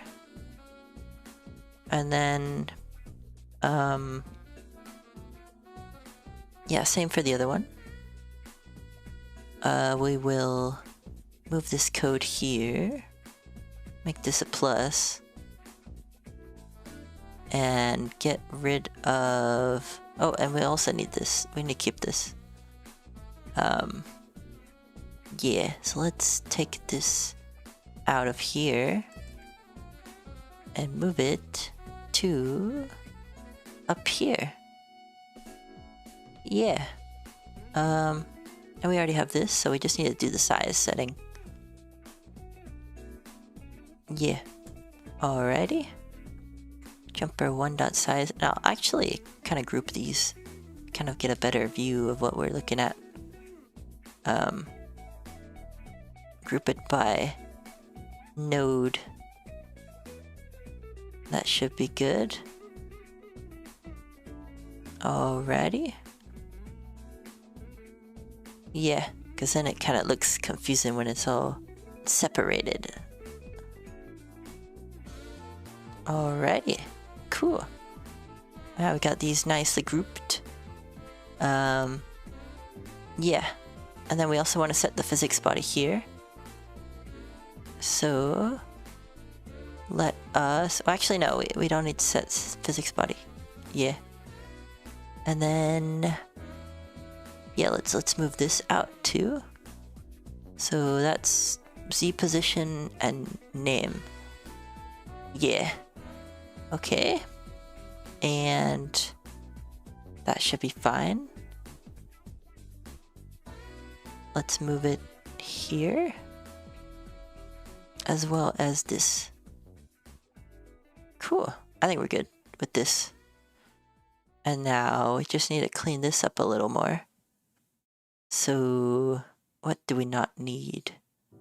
Oh, actually, we do need to set size as well. I don't think I'm setting that.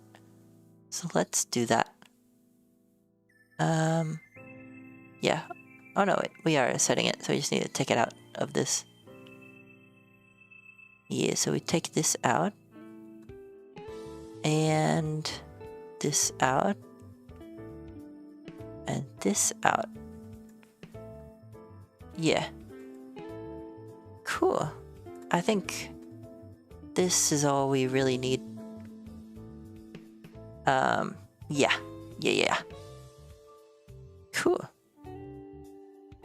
Just making sure this is not got some extra commands we don't need. Now we need to copy this over to the other scene. Yeah.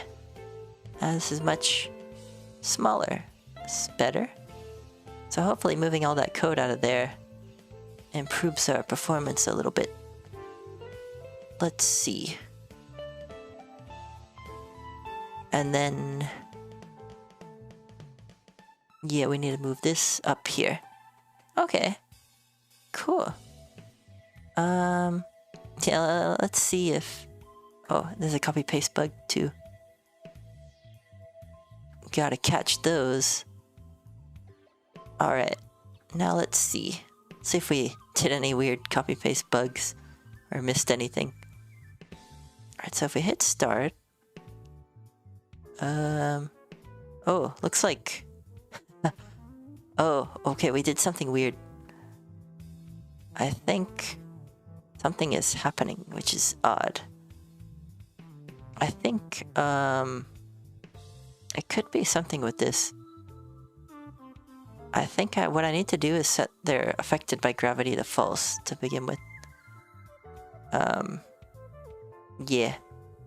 I think setting the opacity isn't, setting it to 0 isn't making them, like, have no physics. Yeah, so we need to do this. Yeah, because I think it's like an invisible dude is falling on the other things. Yeah. Okay, and then also I guess we don't really want to give it a physics body then, because it seems to be like colliding with the other stuff too. Yeah, so let's just take this out to begin with. No physics body. Same for the other dudes. Yeah. Also, we want to move them here too, so that we got some references to work with. Alright. Now they don't have physics, so hopefully we don't get those weird collision bugs. Well, that means we need to set our physics in the code. So, blue jumper 1, physics body equals SK physics body of... I guess I did rectangle for the other thing. Let's say rectangle of... can I do like jumper 1 dot physics or jumper physics body dot size maybe? Texture. Or let's say yeah, jumper dot size.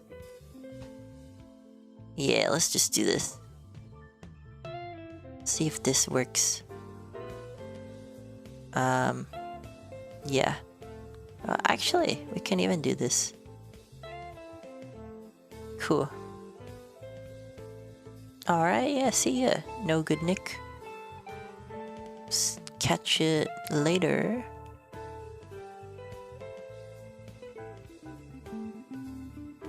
Alrighty, so let us... What are we looking for?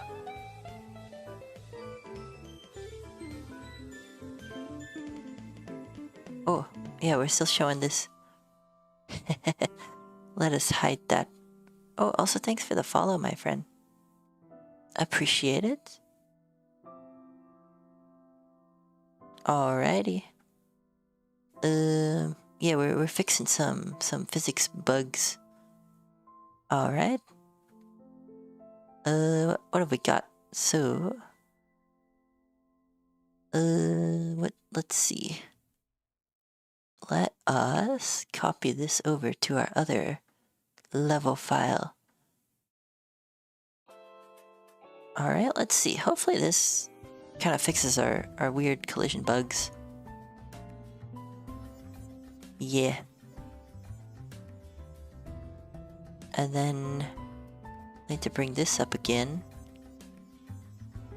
Gotta keep making sure to not hide what I'm doing. Oh, okay, yeah, there's a weird... Oh, okay. Let's see, we got a bug. Got a couple bugs. Let's see, what have we got here? We've got... Attempted to add SK node, which already has a parent. Oh, right, that makes sense. We are double adding it because of this add child here. Don't want to do that. Definitely do not want to be adding nodes twice. That would not work out. Yeah. Okay. Yeah, also, we don't want to set the physics body in the did move to view. We want to do this inside our other thing. Yeah, the thing. We want to do it in the thing. Here. This here. Indeed.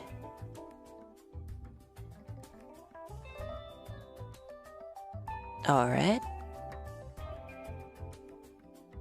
Now we've got the thing working. Hopefully. And I want to take this out of here. Yeah, I don't want to set the physics body too early, because we might have some unwanted collisions. Yeah.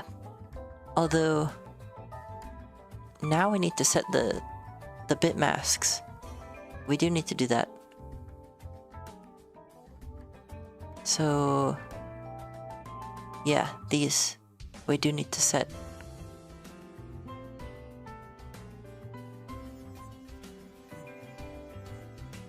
Let us set our bit masks so we can detect collisions. Yeah. Cool. And let us copy this over into here. Alright, let's see. Let's see what we've got working with now.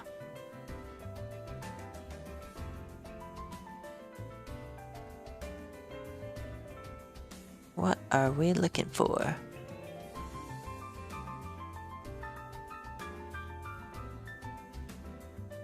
Boop.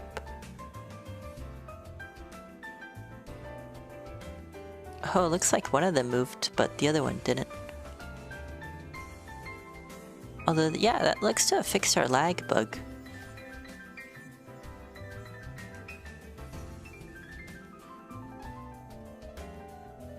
Oh wait, no, they are both moving.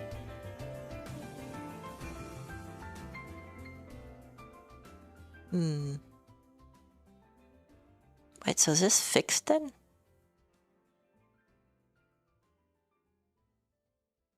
I know the bottom one isn't moving though. Most intriguing. Most intriguing indeed. Why would that be? We are applying an impulse to it.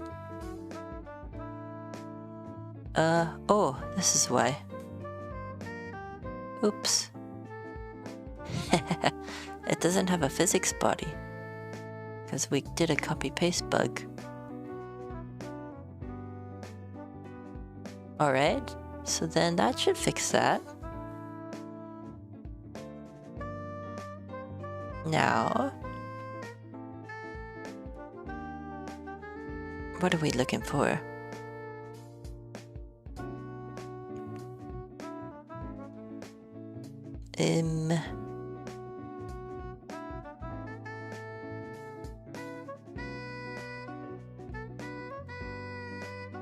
Oh yeah, there's still that weird collision thing.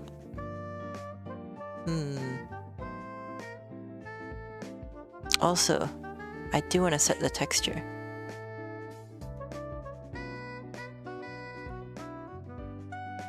Let's set this texture to be jump 7. Uh-oh. We're not quite so big.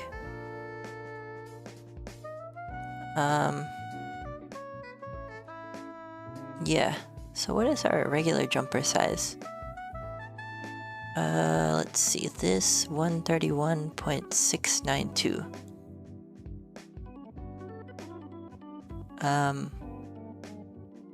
Yeah. Alright. Cool. Now let us, copy the size for this.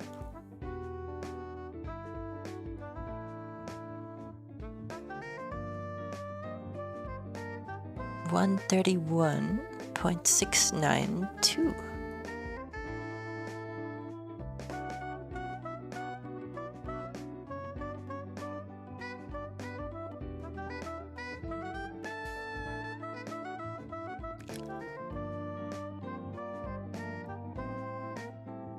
Cool.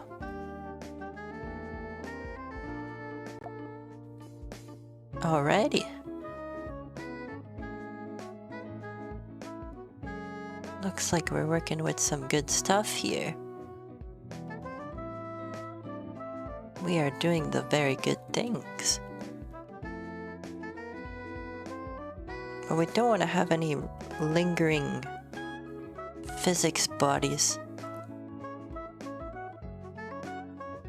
Because I noticed it was like the yellow one was falling on the dude. Alright. Let's see something.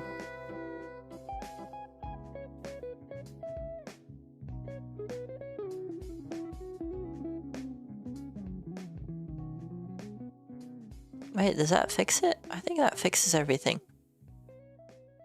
Oh, yeah, you see, what's it like clipping on? It's...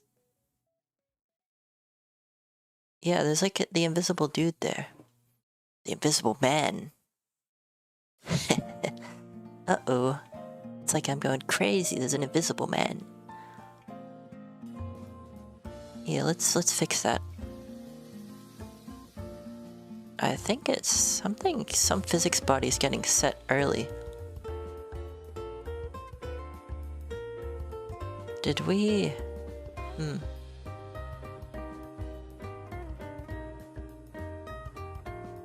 I wonder. Ah, yes. Look at that, we forgot to delete this. I knew I wasn't going crazy.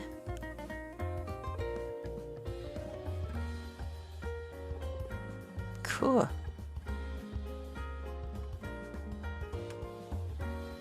Alright, now this should fix it. So now... oh my gosh. Okay. This is funny. I like this. This is good. This is modern art. At its finest. Yeah, it looks like we've got our bluebird implemented now. Cool. I'm gonna commit as well. because I have not commit in a while. So let me actually do that. Let me also pull up my terminal too, so you can see it. See me do committing, because this is available on my GitHub. Oh, that's my notes. I don't want to show my notes. That is, yeah, because I have some code references basically that I guess I didn't really leak anything. It's just my code references from that I use for some stuff. Yeah, terminal is very close to text edit. Let's see, did I leak? No, it's just the sound. Yeah, I was gonna copy in the sound after. Cool. Alright. Yeah, let us commit. Let's do some committing. Let's see, what did we... we did a lot of stuff. Let's say... git commit add levels. What's the after level? View. And bluebird, or blue jumper. Oh. Let us... oh, I did some bug. Cool. Push this to our GitHub so it is available for the masses. Very nice. Cool, cool, cool. Alright. Now, what are we gonna work on next? So I guess we can add sound to the app. Yeah, that's what I want to do. And I'll just use I'll just yoink the same boilerplate sound code that I use for all my apps. Yeah, don't want to reinvent the wheel when you don't got to. So let us do that. I'll make a new file. I'll call it sound manager as I do. Cool. And I will just literally plop on some code in here. Cool, sound manager. And this just got one function, is play sound. Basically the way this works is I've got a dictionary of audio players, and an audio player basically allows you to just play a sound at a time. But since I got multiple of them in a dictionary, I can play multiple sounds at once. Yeah, this should be fine. Cool. Oh, also, I'm referencing a constants file. I should probably create that now. I think that'll be helpful, just for some code cleanup. I'll call this constants. I'll say struct k, struct file types, static let. What is this? MP3. Static let MP3 equals MP3. Cool. I think that should be fine now. Yeah. Awesome. Now, let us implement sound. This should be pretty exciting. So, we want to have sound when we're stretching the... oh, actually, we need to add our sounds in here. Struct sounds. Or sound? Sounds. Static let, and we'll have to use all these sound effects. Static let bluebird fly equals bluebird fly. And then, yeah, I guess we'll just have to copy these over. No other way around it. I'll listen to the music while we do this.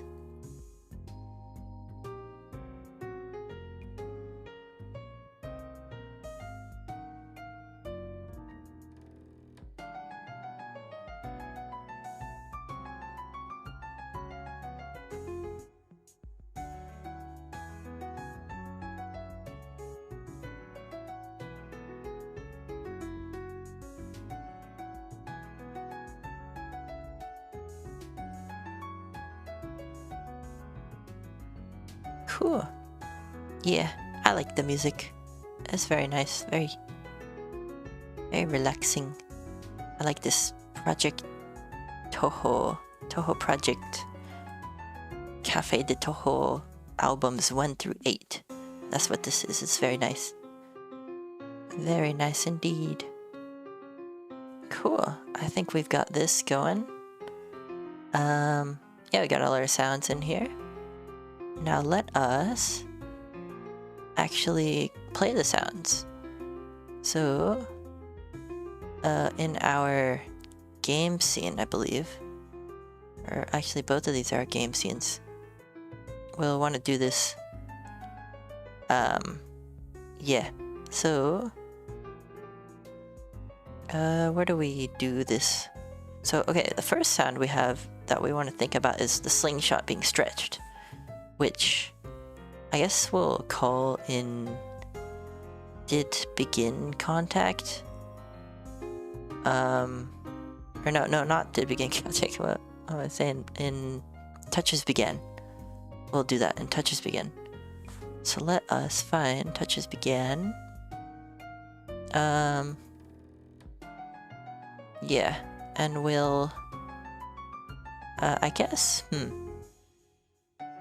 we only want to do this if it's not moving, I think. Yeah. So if not is moving, and now here's what we need to initialize our sound stuff. So to do this, what I do is I create a queue, a dispatch queue for sound. I'll put that maybe here. Put that here. This is from my Mangoes to Blow Ups app, so I'll rename this to Court Jump Slingshot. And then to use this queue, what I do is I call sound queue dot async. Yeah. So this basically puts playing the sound on a background thread, so we don't like freeze the UI just to play the sound. Yeah. So we'll say slingshot stretched for this.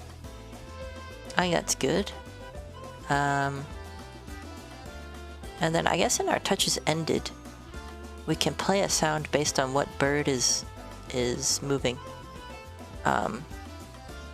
Yeah, so switch on, what's it, bird, current bird num, mod 3, case 1 is the red bird, so we'll say sound queue.async play the red bird flying. And we've got some different sound effects for each of the birds flying. Then we'll do this. We'll make this a default for the blue bird. Make this 2 for the yellow one. Cool. That's nice.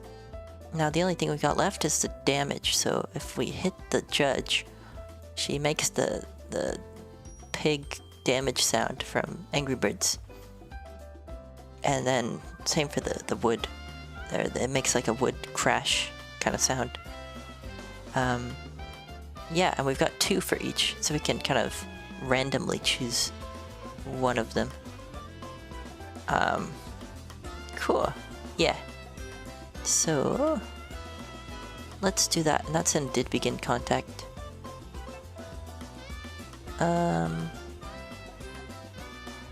Yeah, so if we hit the judge, then we want to play some sound saying that, or some hit pig damage sound.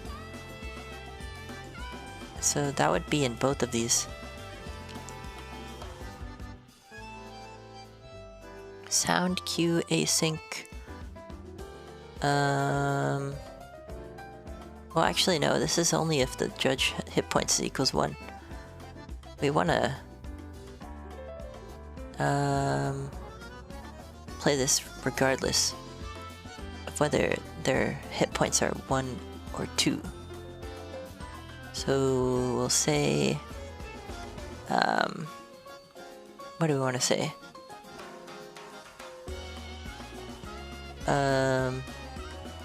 If int.random in 0 to 1 equals 0,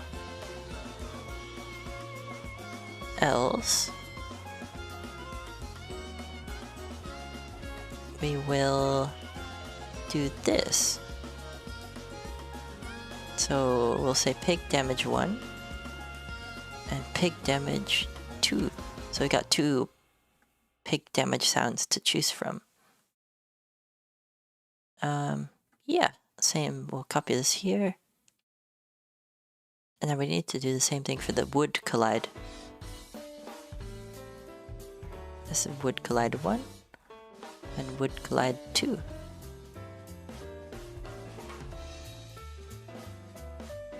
Cool. I think we're done with sound now. Pretty quick, huh?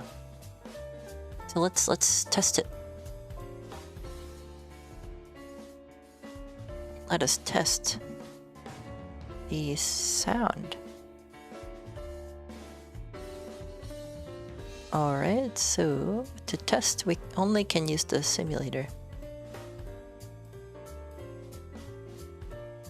Yeah, the sound doesn't work in preview for some reason. Alright, so stretch sound. Redbird. Oh, I'm not showing my screen. Let me show this. Also, I think the sound wasn't playing.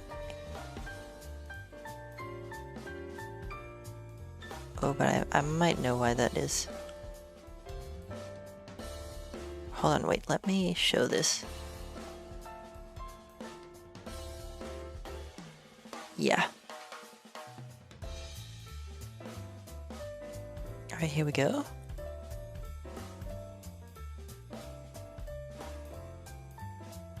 Oh yeah, I don't think the stream can hear this.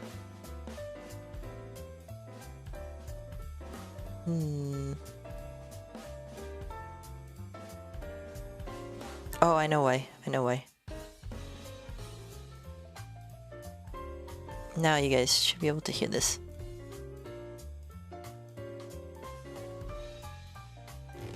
Cool. And now...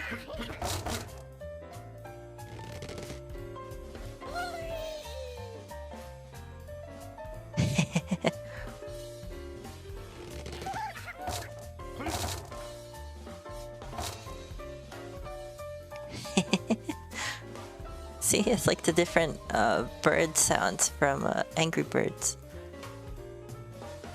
And the wood breaking, and the pig being damaged, the slingshot being stretched. It's all pretty good.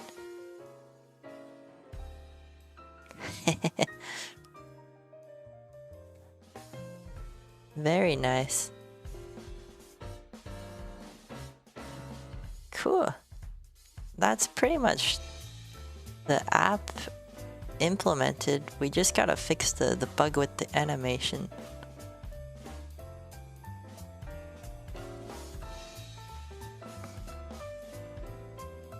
Alright.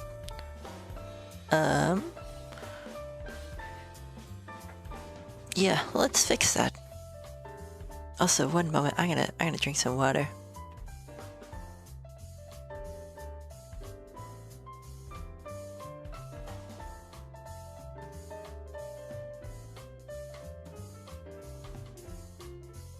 Cool. Yeah. Cool. Alright, so... I am gonna... What do preview. Let us... I suppose what we can do is... yeah, we need to fix that animation bug. So, here's the bug I'm talking about. If I go to my... Oh, my previews aren't showing. Uh-oh. How do I get my previews back? Mr. Preview? Please come back. If I clean this, maybe? Let's see. I'm missing something. A window. Could be under window. Hold on a second. I seem to be missing my preview. Preview.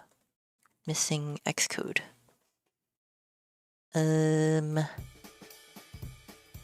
Let's see. Editor. Canvas? Ah, here we go.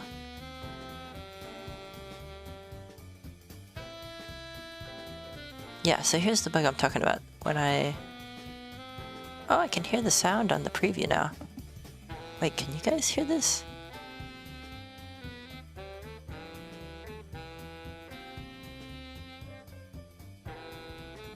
Oh no, I don't think you guys can hear the sound. It's coming out of the preview too.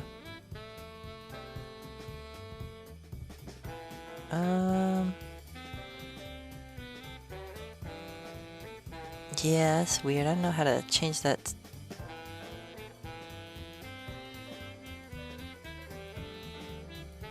It has to do with like the sound tracking of my Streamlabs. Yeah, but I gotta figure out how to fix that.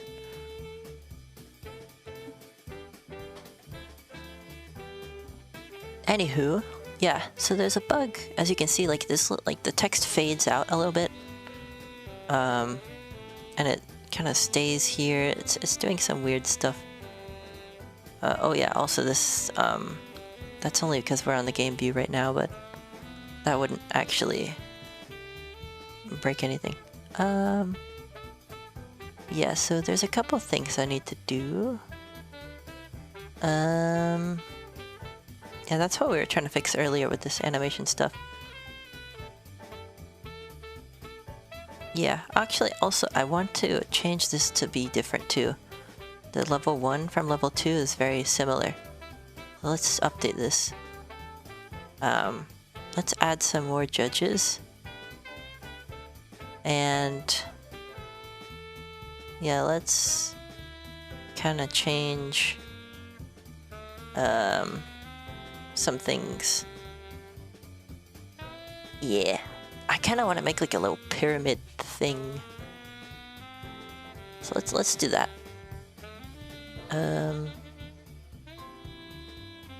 Yeah, like a pyramid of the judges. Alright, so let us make a little pyramid.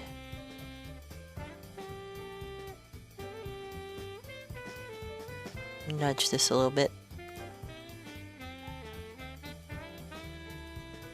Yeah, that's kind of what I wanted to do.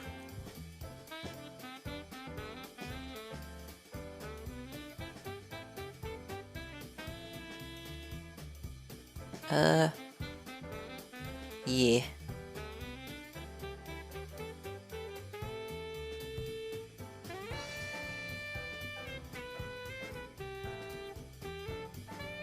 Alright.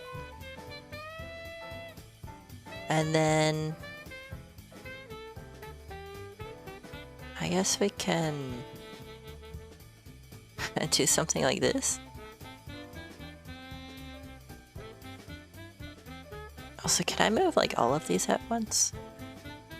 Oh, I can. Okay, I just have to like control... command click.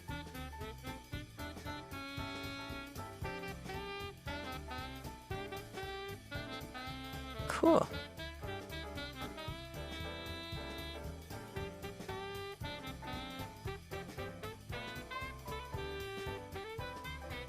Alright. The judge is kind of going off the box a bit.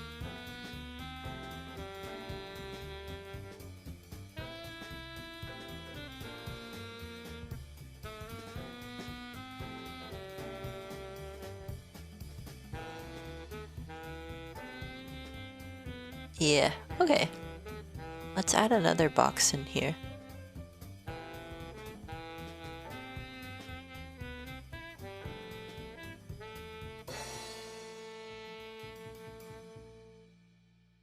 Cool, cool, cool. And I guess I can put like little triangles on these, make it look kind of pretty.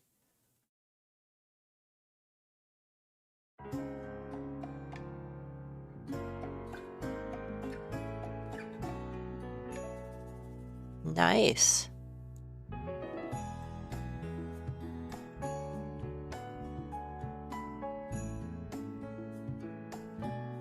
All right.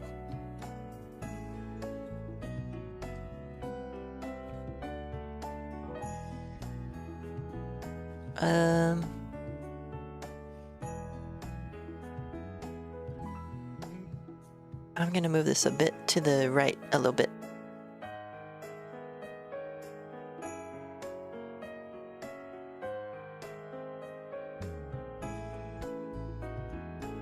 That way we can kind of get room to move this triangle a bit more left.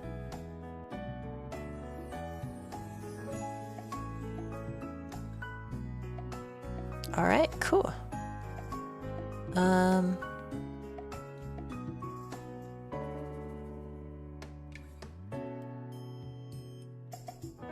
I think this is okay.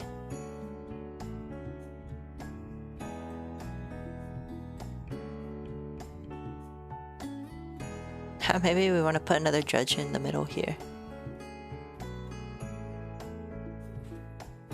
We could do that.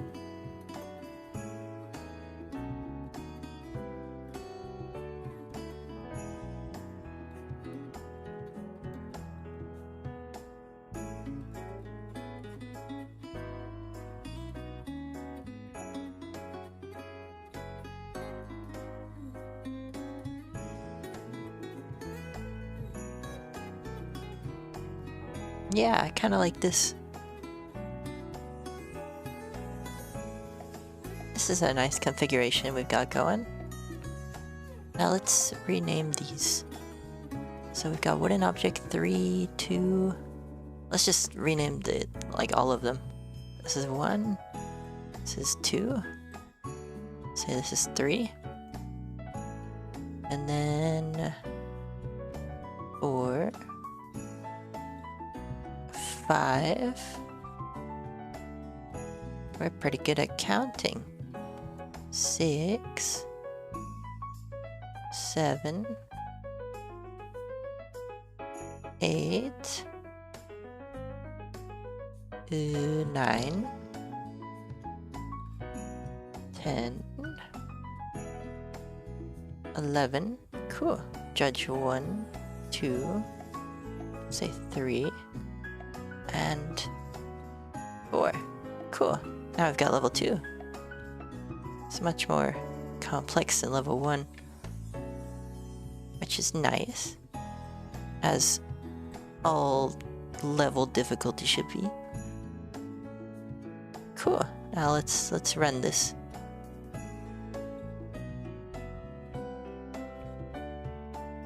See what we've got working with here.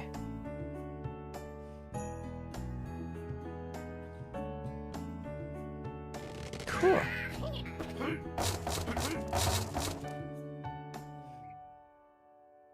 Oh, looks like some of our judges we haven't. Oh, okay. There's a... Okay. Num judges should be different for level 2. Ah, see, now the files being different does matter. This is 4. There should also be num judges left. Yeah. Okay.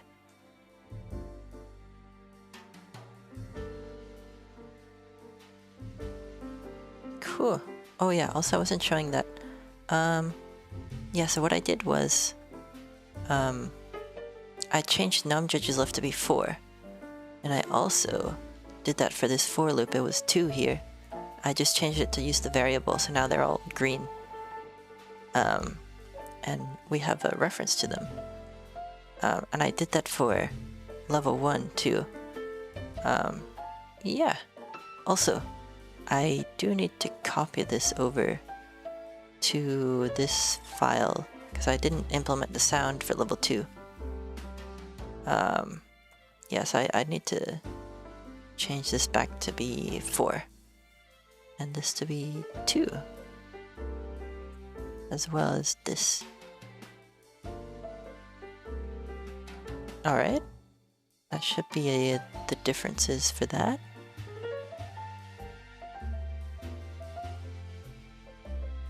Now let's see. Let us see. So, uh-oh. Whoop. Bluebirds.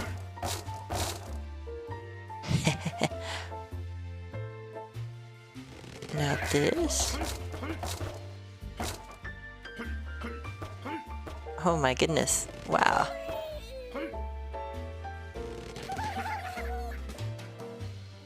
Alright.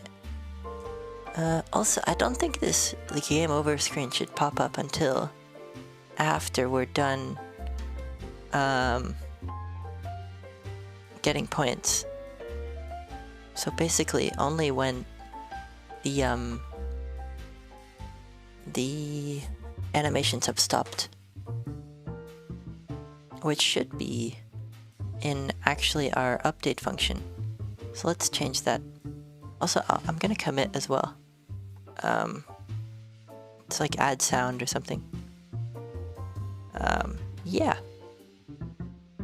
And update level 2. Alright, so let's say, let's show our terminal again. Get diff, get status, add sound, update level 2. Cool. Oh, and we also added constants too. I guess I forgot to commit that, but yeah, we did that too. Cool. Alright.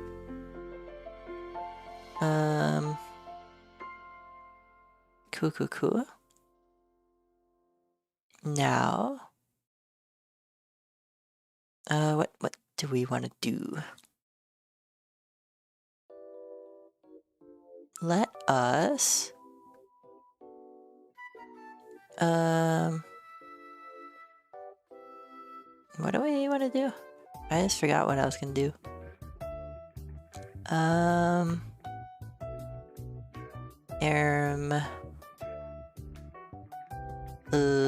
Wait, so we have 2 things we need to do. We need to fix that bug with the animation timing. And oh my gosh, I literally just forgot.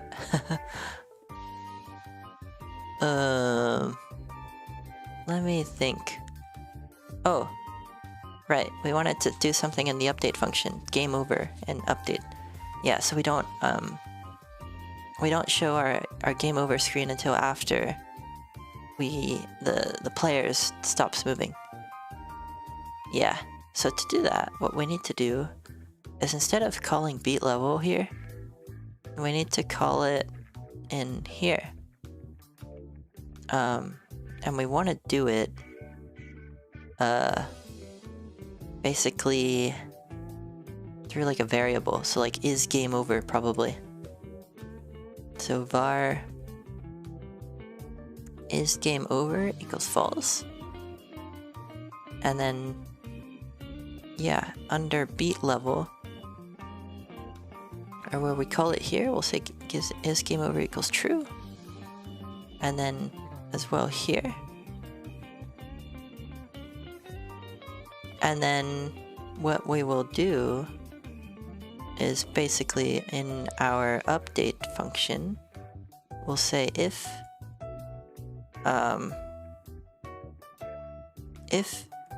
is game over, then call the game over function.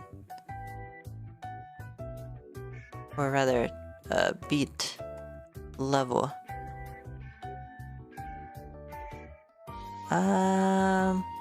Well, I guess I want to call it game over then.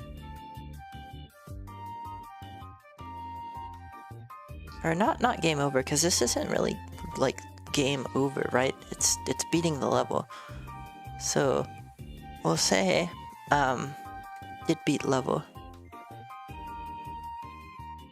Wait, but we already have that variable. Did beat level. Are we using this? We are.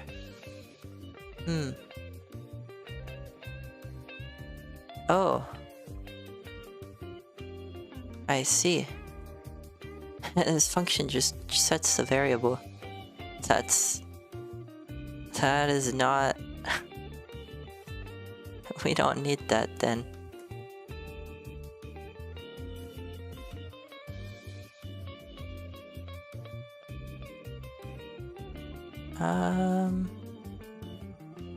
Wait, but then...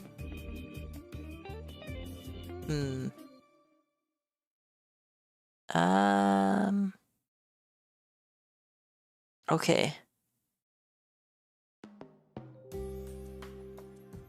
Yeah, okay, so what I can say here is finished up game or something. I do need a separate variable for this.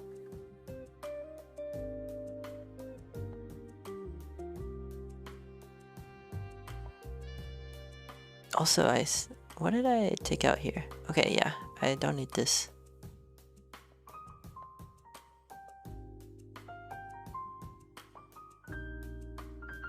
Finished up game equals false. Finished up game equals true. And then when it's true, and everything has stopped moving, then I can set did beat level to true. Yes, this is what I want. Now I need to change this to 4, this to 2, this to 2. Alright, I think that should kind of complete that. Let's see if we get our desired effect of only moving our thing after it stops, or like what am I saying? We only show our beat level view after everything has stopped moving. That's what we want.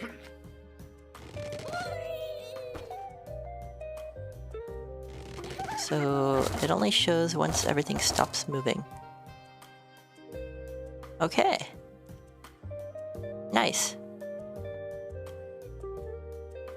Cool, cool, cool.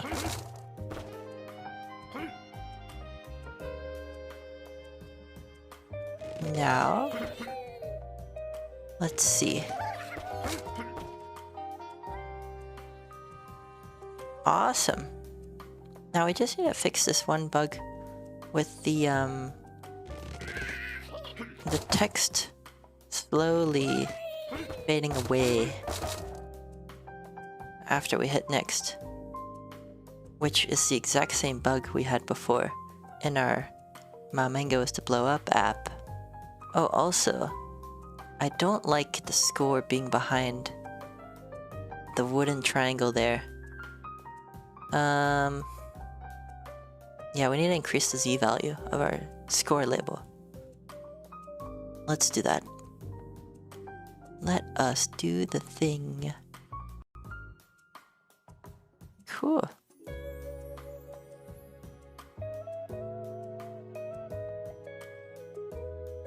Alright.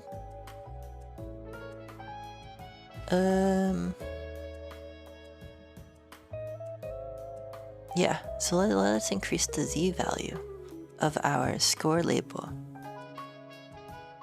to be above the wooden boxes. So what is our wooden box Z? It is 1. Okay, so our score label should, what do we call it? Points label? Yeah.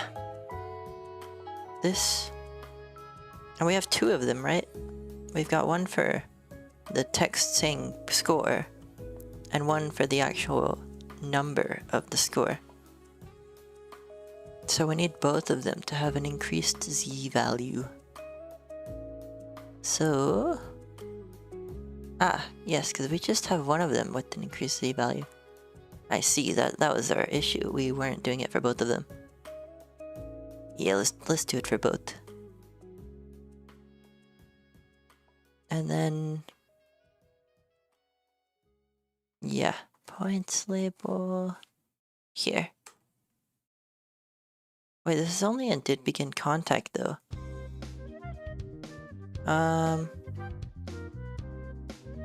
Did move to view this. Z position. Okay, yeah, I should not be setting.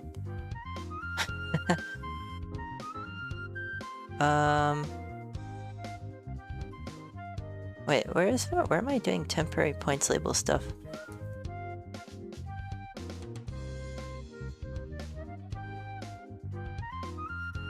Okay. Oh, this is for animating the points.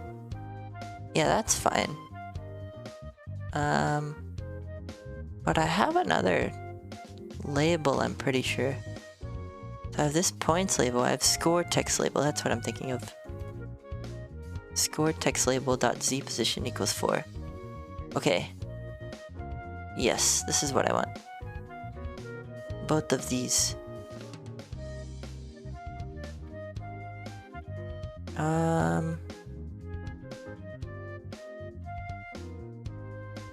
Yeah.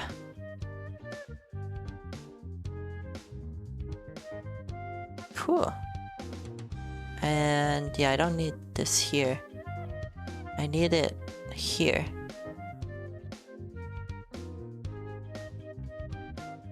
And this here.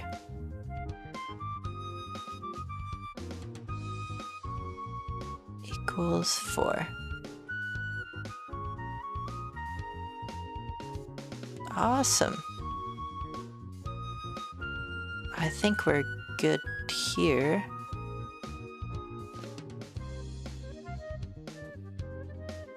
Nice. Now, it shouldn't kind of overlap. The wooden triangle on level 2 shouldn't overlap with the score label.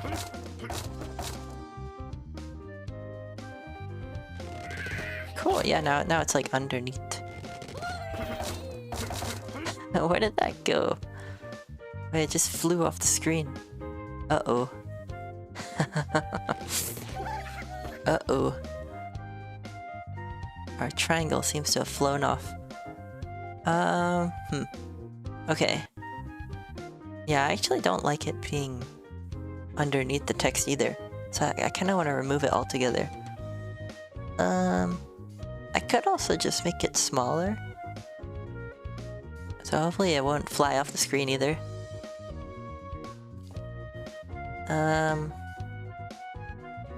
Yeah, I don't know. Or just have it on one of the pillars.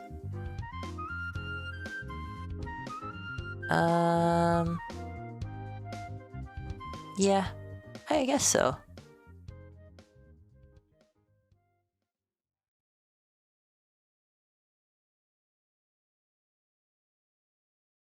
Yeah.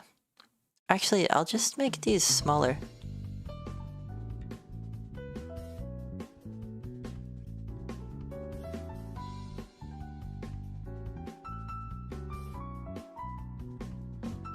Yeah.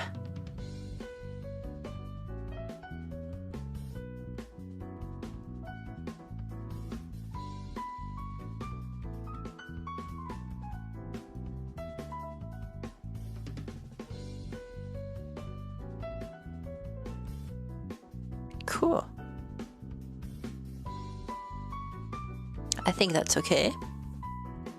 Now we just need to fix the... Yeah, this should be wooden object 3, I believe. This should be 1. Cool. Now, let's see.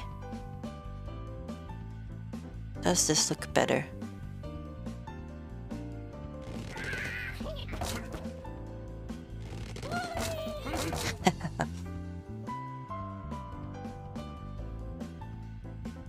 Oh, I see a problem with our button too, actually. It's only allowing us to press the button when we click text. Instead of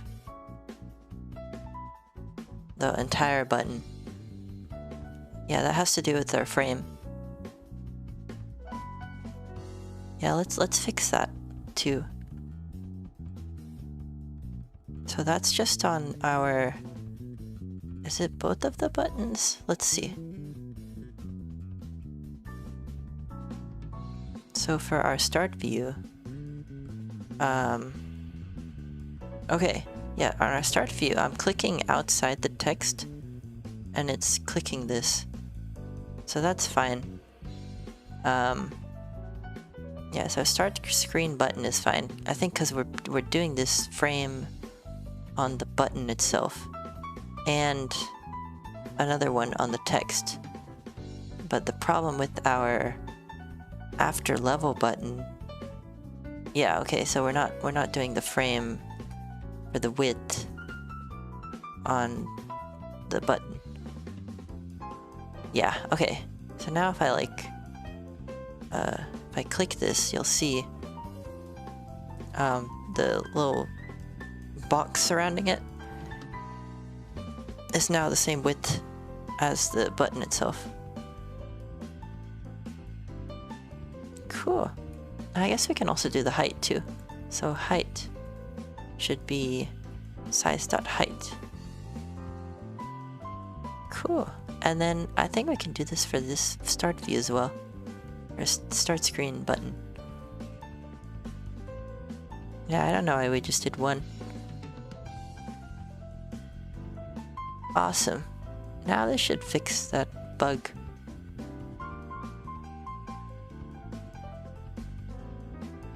So, click start.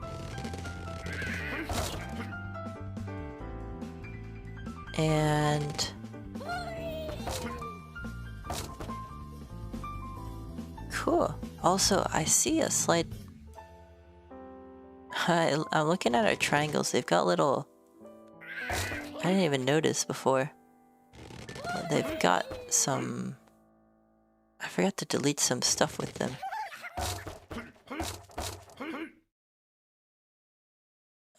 Do I want to fix that here though? Maybe. Maybe. I can crop part of it. Like our actual image for the triangle has some little things on the end. How would I fix this? I guess I could do it in Photopeia. I'll do it, because I'm a little OCD about these things. Let me open our... Oh, also I wasn't showing that. Yeah, so the triangle texture, it's got like some very... It's almost not visible, but there's like some stuff when I was cropping the image. It didn't fully cut it off. So I'm gonna try and fix that in online Photoshop called Photopeia. Let me do it. So we'll open our triangle here. And I'll show my screen for this. Yeah, because I use Photoshop for editing stuff. Yeah, so as you can see on the side here, you see that? It's like... I didn't remove that, and I just noticed it. and I'm just like, oh, I've gotta remove it, man.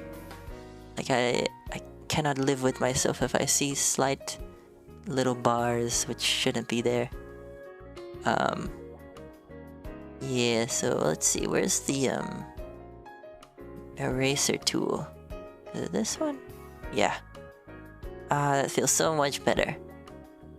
I feel a big relief getting rid of these. Cool. Awesome. That is nice. Now, I will save this. Cool. And I'll export it. Actually, I don't want to share my screen for this in case I accidentally leak something. Yeah.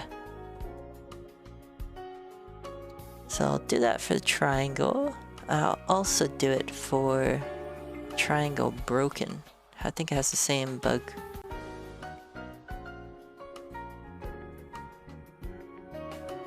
Yeah, I call everything a bug, huh?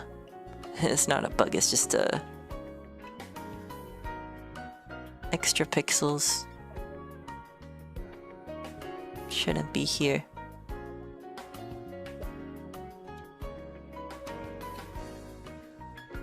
Cool. Alright. I think we're fine with that.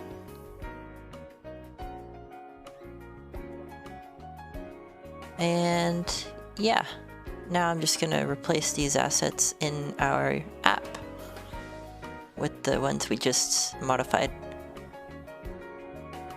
Cool. Yeah, so I believe that would be in this here. Let's remove these. Oh, I put them in my dock instead.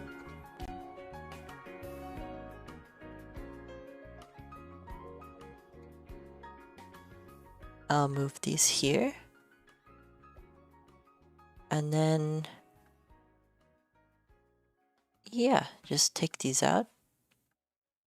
And stick this in here. And stick this in here. Cool, now let's check our thing. Ah, now there's no more little bars that were there before. Much, much better. Feels like yeah, feels very, very relieving to have that gone. Very nice. Now let's see. Let's see it not show anymore.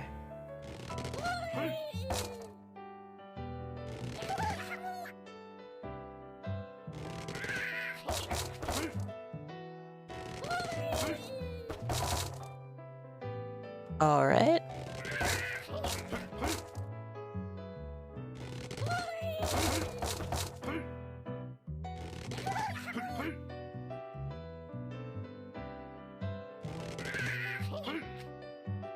Cool.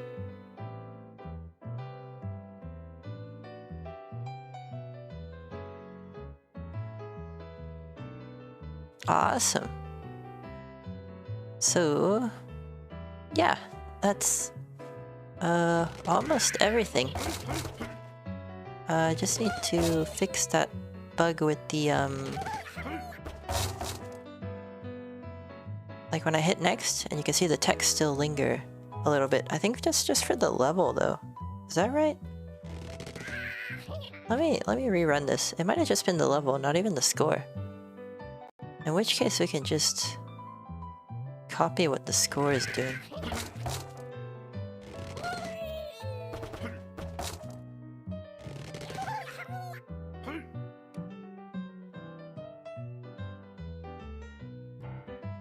Oh, I can't tell. I know what I can do to tell though. I think I can delay the animation. Maybe can view that bug a little better. So maybe velocity I will decrease.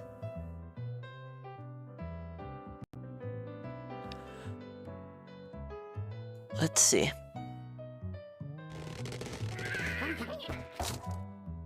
Will this fix our bug? Oh, I think even the next button is kind of fading out a little bit, but that's fine. I just need the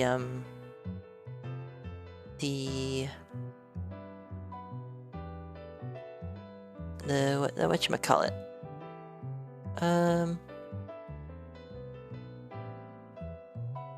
Yeah.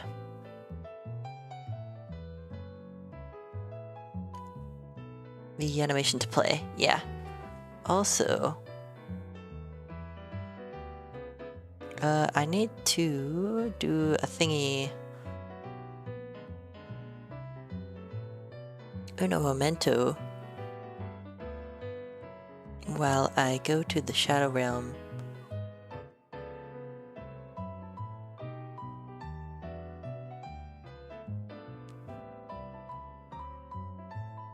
I'm in the Shadow Realm, uh-oh.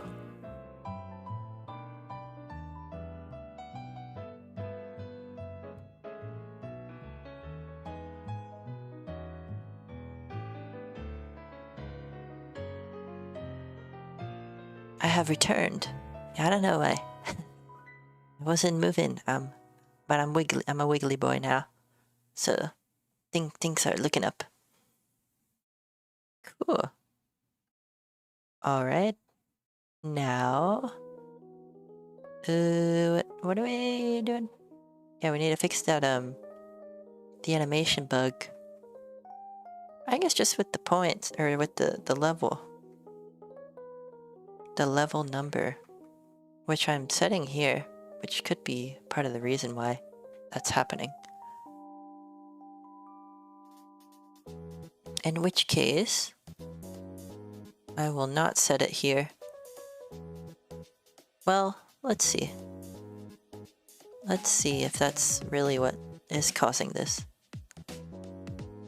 So if we do this again, where we had it set in the scene,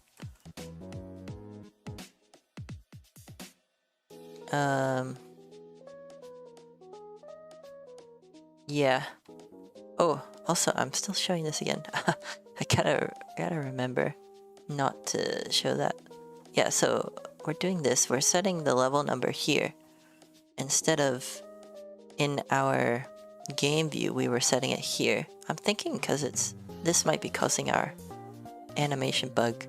So if I do this in the,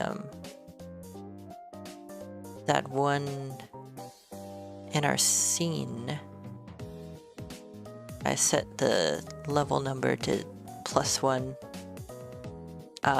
I will also have to change our after level view logic here to basically, I think this will have to be less than or equal to 2, because it'll go to like 3, I think,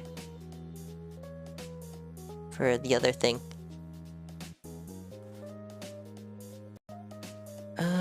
Yeah. Let's see.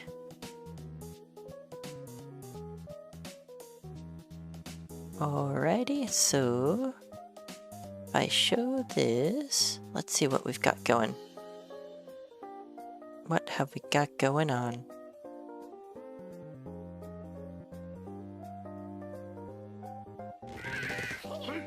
Boop, boop, boop.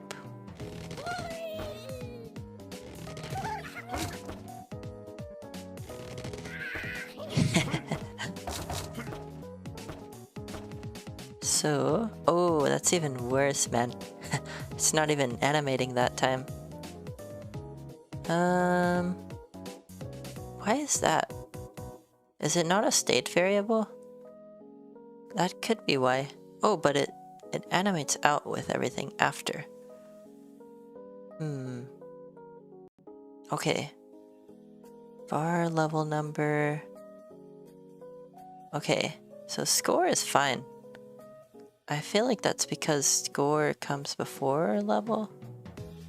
maybe that's why it's like the order of how the view model updates is causing only certain properties to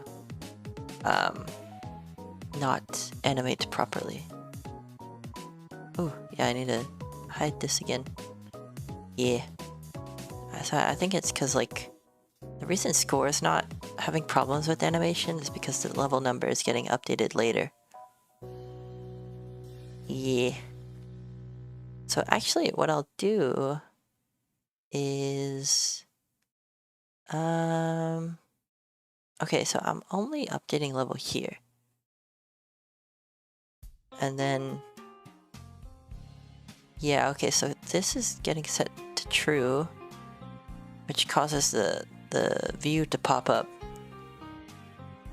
And by the time it pops up, like, this is already updated. So it's not animating. Because the animation's based on the did beat level property, which is already, or which only changes after the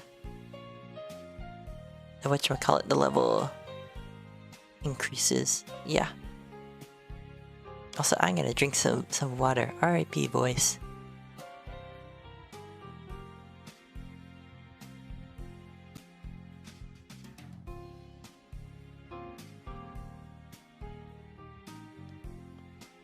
Alright, I'm a little better now.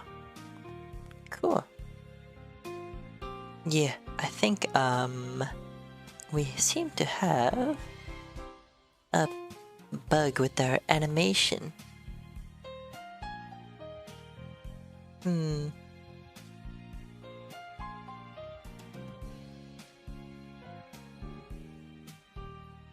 Yeah, we are passing level number from game view model.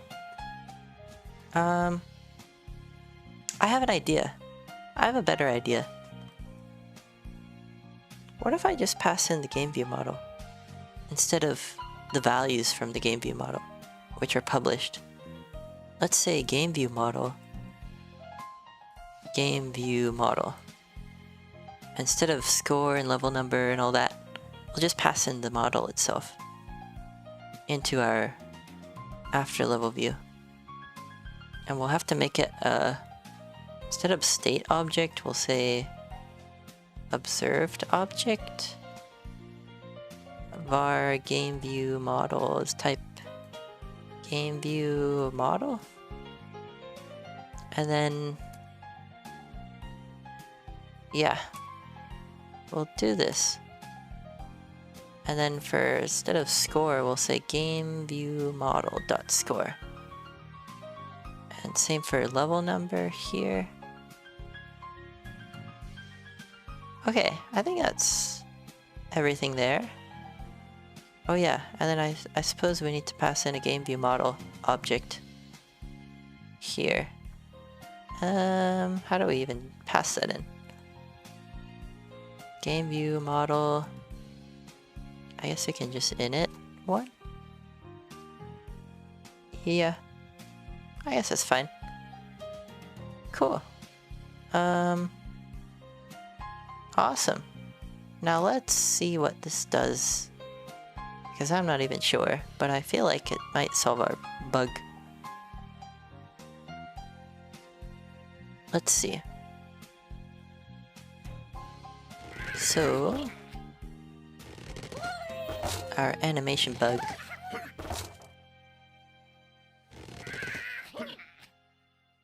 Oh no, now it's the 2 is staying on the screen, not animating. Which is kind of the same bug we had before. Wait, so what if we abstract that logic out again? Oh, okay. And then game view model dot level number plus equals 1 when we hit play again. And then we don't update it in our whatchamacallit. our scene, we don't update it, which is here. We don't want to do this, which means in our view we set this just to less than 2. Oh, also I wasn't showing that again, but we're fine. It wasn't that many changes. Actually, I'll go over them. So yeah, I just made this from equals to not equals, and then I there was a line here that I took out, and then I added another line here. I basically just reverted the changes we had before. Yeah. So now let's see. I think that fixes the animation in, but maybe not the animation out.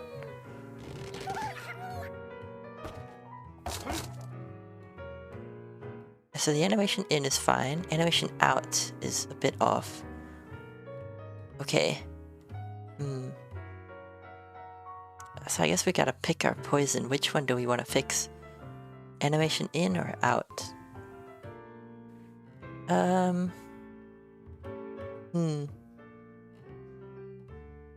One thing I could do... Actually, no, I can't even do that. I can't say dispatch queue main async and update this after. Yeah,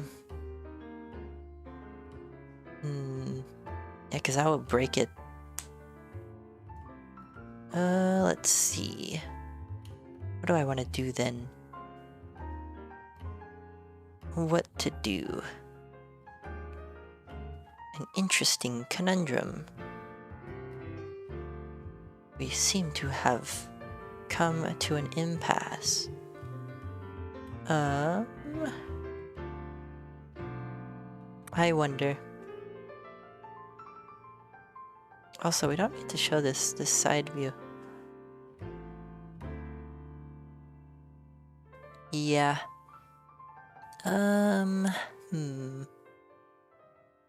What to do?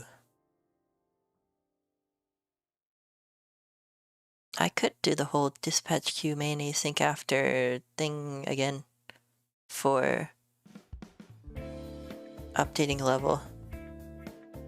Just worried that creates a potential bug if others were to use our app. Which would be like clicking the button before the animation finishes. Yeah, it's all because of this animation doesn't have a completion handler. That's the only reason. Yeah, I need to figure out how to get around that. Yeah, but for now I'll just do what I did in my Mango app, which was dispatch queue, async after stuff.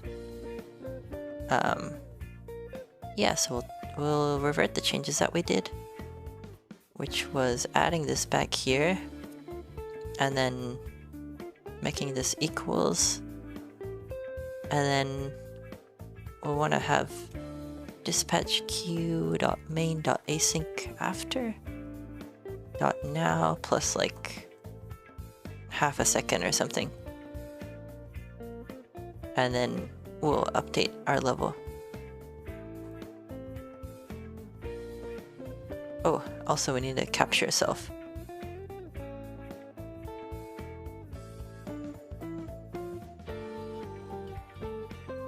Oh, we have a...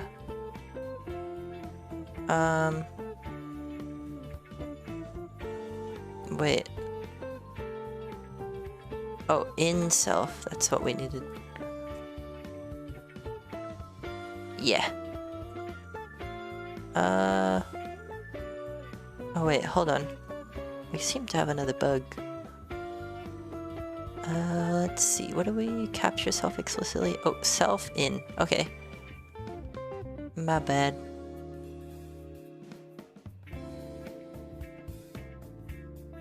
Cool.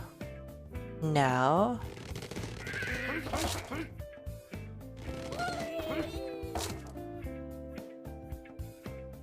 you see that? It like...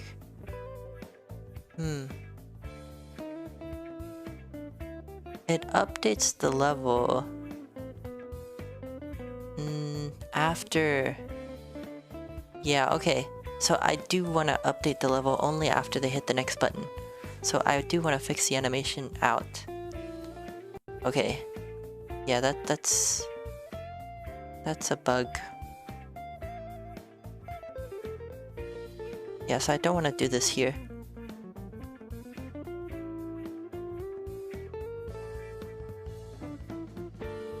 Yeah, I'd rather have it like have the animation bug than have the level change like that. Yeah.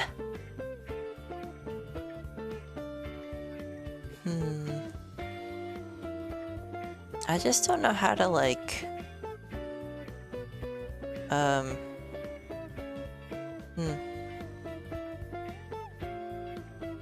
Yeah, so this animates based on did beat level.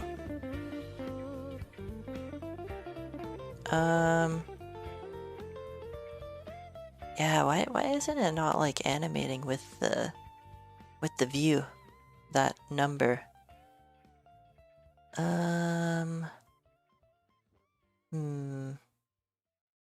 So it changes the value, but it doesn't fade away. And it's just it's a text. Let me see. Maybe there's other people have had this bug. Text does not animate when value changes SwiftUI.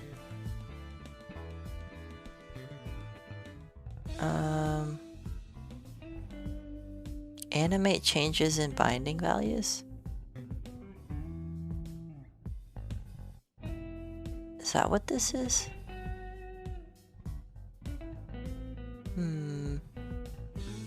Oh, maybe I need to make this binding.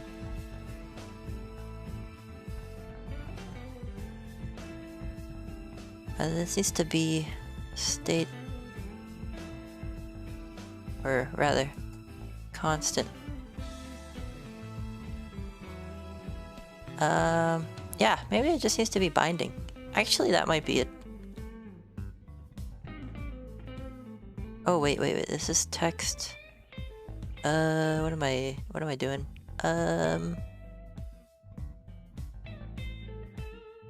Oh, wait. After level view. After level button. Okay, text. Wait, what am I trying to pass in? This. Which is part of this. Okay, wait, what did I just change then? Yeah, I don't need to change this. I just need to change it in this after level view. Yeah, instead of passing this, I'll actually discard this and just make these binding.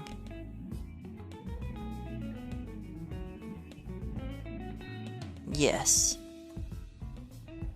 This will do the thing that I want to do.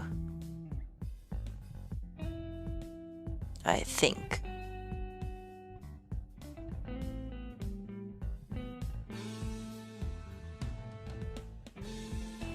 Cool. And I think I need to do dot constant for these.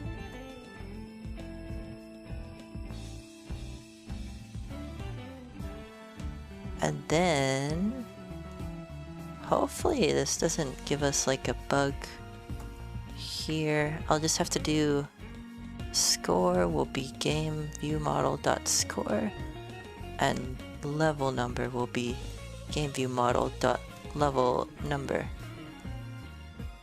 This could be why. Can't convert int to binding int. Uh-oh. Wait, but these are binding, aren't they? Oh, they're published. Okay.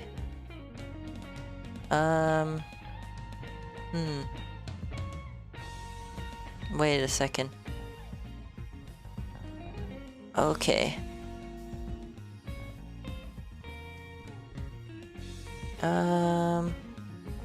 Published variable changing does not animate text SwiftUI.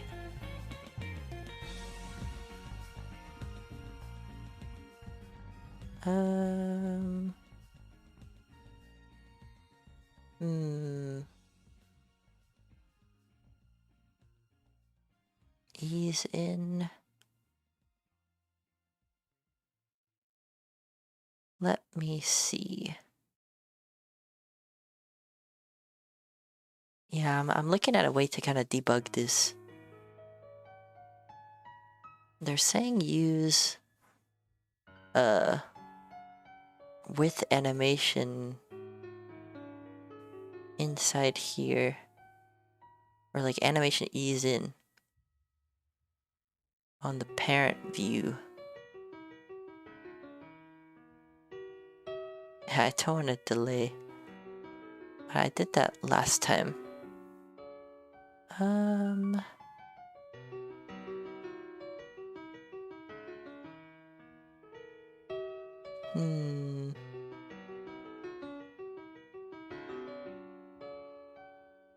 How to do this?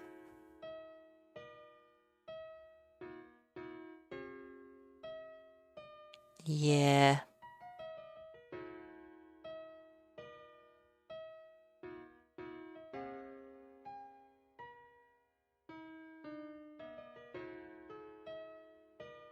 Moving your view initialization.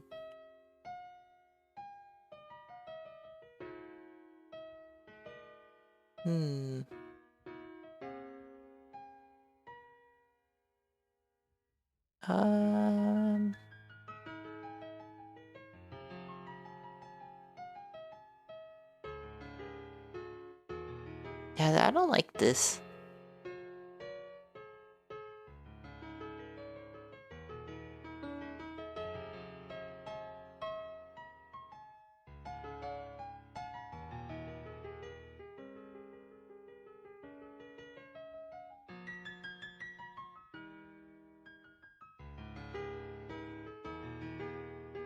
Using dot animation.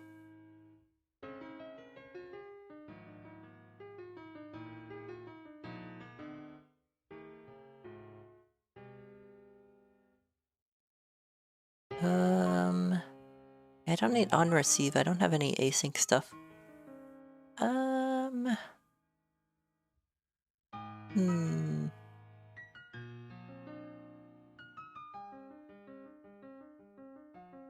Wait, what does value do in animation?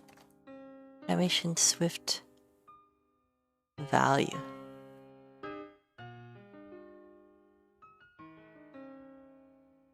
A value to monitor for changes. Okay. So it applies the animation whenever the value changes. I see. So, I mean, that's fine. But,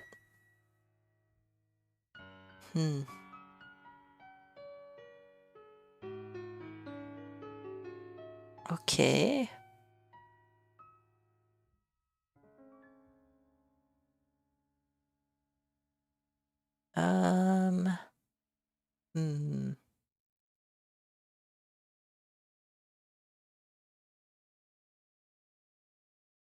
I'm gonna do some more debugging.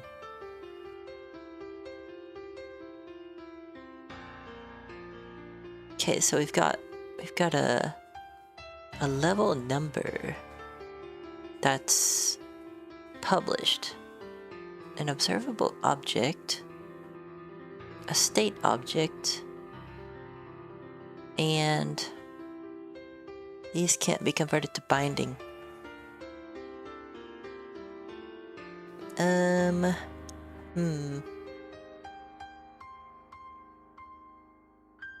Yeah, how do I want to go about this?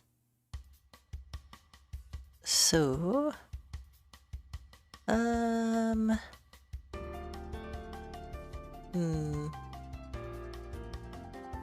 guess what I can do, I could put like constant around them, but I don't think that will fix it.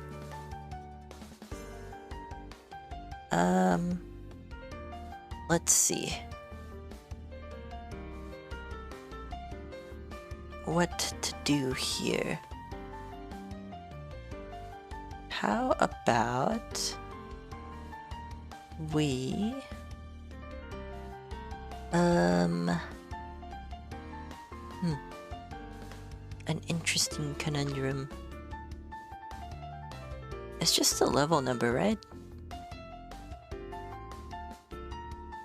Let's see. So game view model score can't convert to int. Binding int. Yeah, so maybe, okay, we can't have these as binding then. Can we make them published though? I don't think we can, because it's not an observable object. Maybe? Yeah, no, this is only for classes.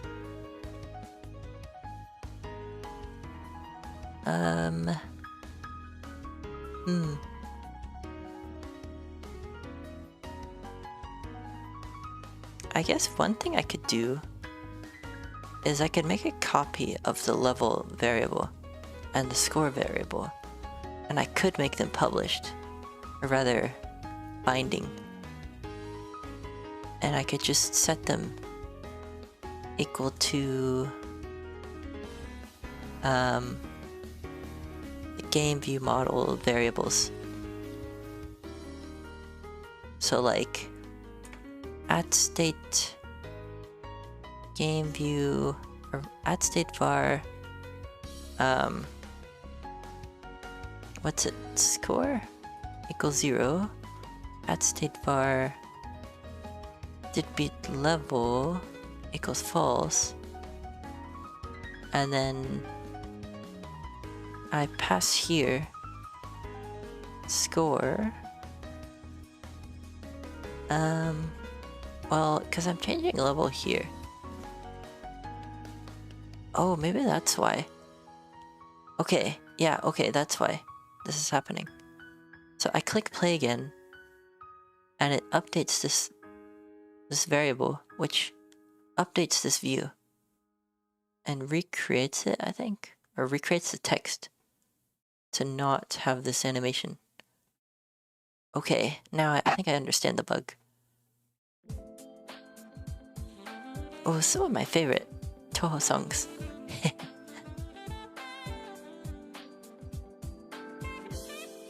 Yeah, I think that's what's happening. So, to fix that, I...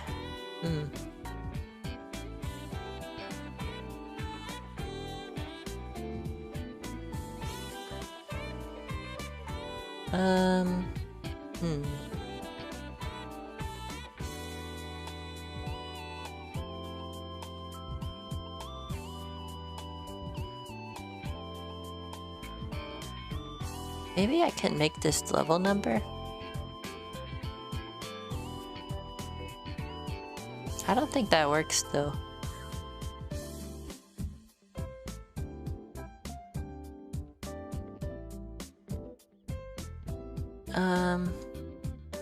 Let's see.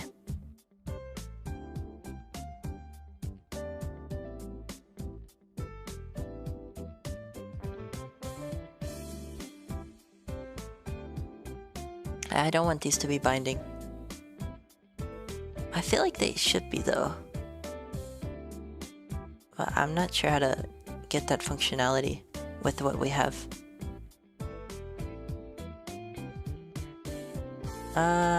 Yeah. Unless I take the level number out of the view model. But that doesn't seem faithful to what the view model is.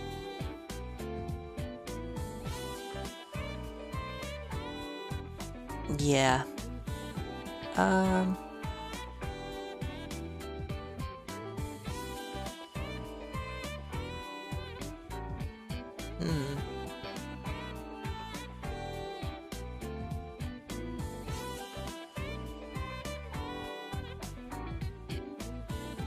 Nah, I think it's fine.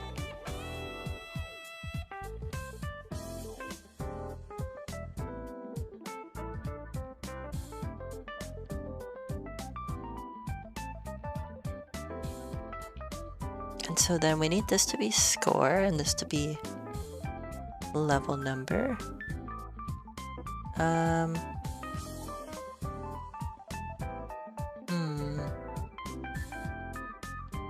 Is it because this isn't an observable object? That could be it. But we can only do that for classes.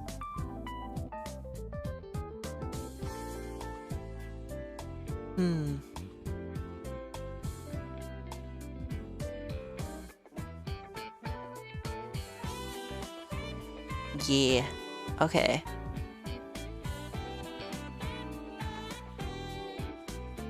What if we did like...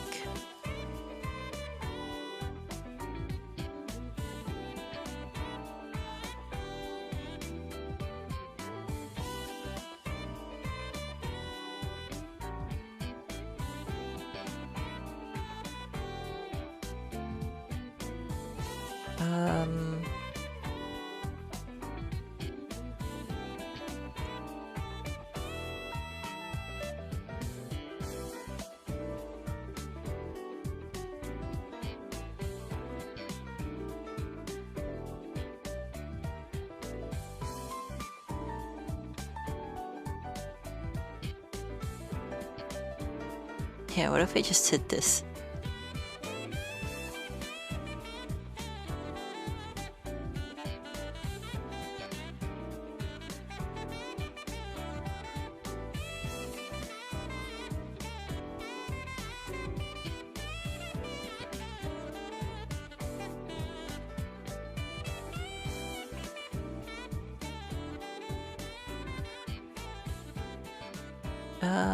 Wait. Int can't be used as a boolean.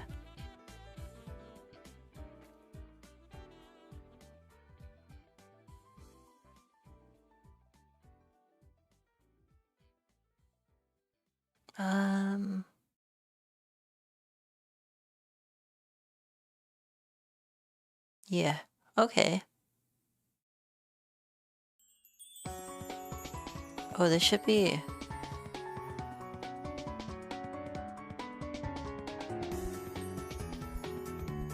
Yeah, okay.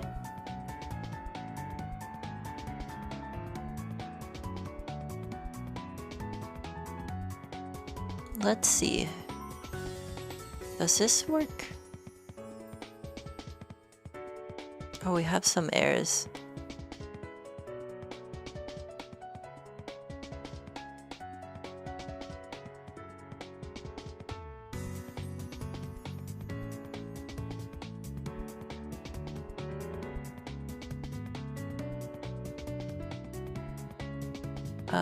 Oh, this should be binding.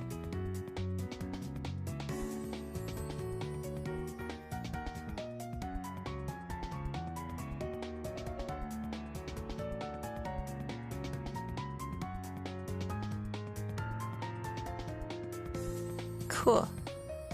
Let's see what this does.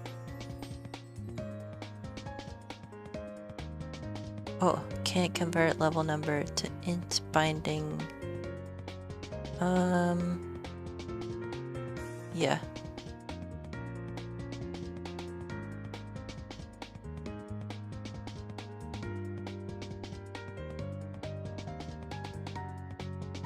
Let's see.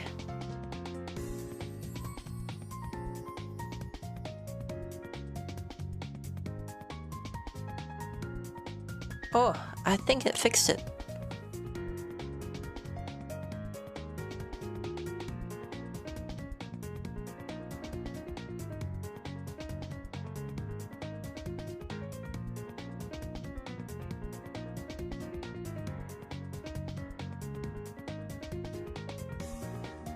Okay, I think it's done.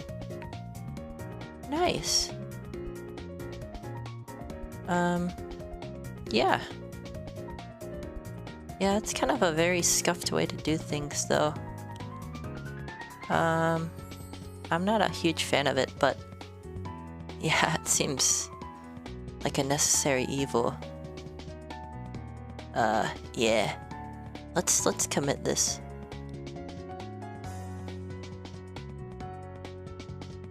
Git status. Git diff. Finished moving. Okay, so we fixed C positions and did B level stuff. What else did we do?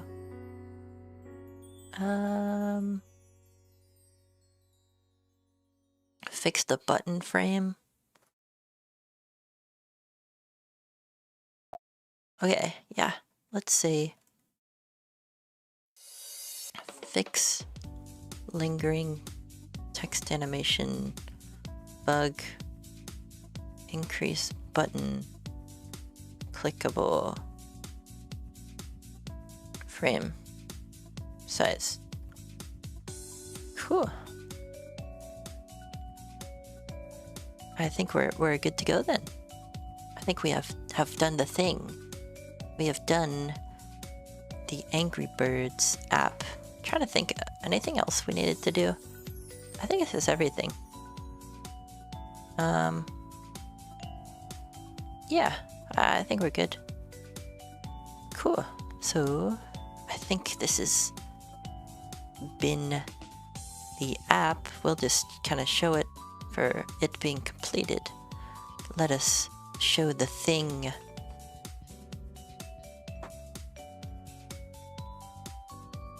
All right, here we are.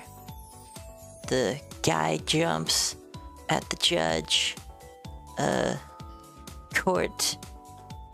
Yeah, guy jump. Yeah, here is this app. The guy jumps at the judge in court meme turned into Angry Birds. Here we've got our Angry Birds guy jumps at judge court meme app. Got our red bird. Doing all nice and dandly. Oh, he only 2 birds that time. 2 birds, 1 stone. All right, let's launch our dude. Nice. Let's launch him again. Uh-oh. Let's get the yellow bird. Get him fast. And the blue one. There we go. See, we're almost... Oh, we got him. Nice. Now let's go back home. Very nice. Cool, cool, cool. It has been completed. Very nice. Awesome. Cool. Well, I think... Oh, let's just play through this again, too. Yeah, so with our Angry Birds guy jumps at judge court meme app, got our different color birds. Got the red bird, the red jumper dude, yellow one, goes fast when you click him. And of course the blue bird, blue jumper, is splits into 3. I got different levels too. There's level 2. Get him fast. Then the blue dude. Nice. Very nice. Got a nice score there. And cool. It has been completed. Hooray! Nice. Awesome. There we go. There's our app. It has been completed. So, yeah, I think we're done with this app. It's been quite a journey. Very, very nice. Cool. I think our next app or next stream, I'm stuck between whether I should do an app stream or another game stream. I've done a lot of apps recently. I might need some time to think about what the next idea is. I was thinking of maybe like Epstein Island Pac-Man, as one of my one of the chatters added most suggested. I think it's a good idea. Yeah, well, let's see. I'll show kind of my plan on I'll draw it out a little bit. Yeah, so for the next stream, which will be Saturday at, what, 7 p.m. No, 8 p.m. Pacific. I'll either do one of two things. Ooh. I will either make Epstein... Maybe I'll use the text better. Yeah. So I'll either make a Epstein Island Pac-Man mobile game or God of War 4 gameplay stream. So this is next stream.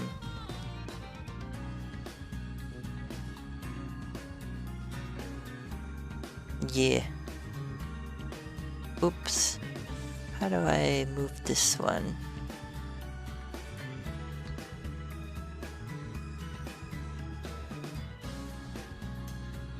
Yeah. So this is next stream. Will either be one of these two things. It will either be the Epstein Island Pac-Man mobile game or God of War 4 gameplay. Or actually, I'll put another one here. Yeah. Oh, I need to put it here. And then I'll say a different app, TBD. Yeah, because I might not do the Epstein one. Well, it's a good idea, but it might be on the nose. But I've done some very controversial apps too, so maybe it'll work out. Alright, but yeah, this is next stream. Yeah,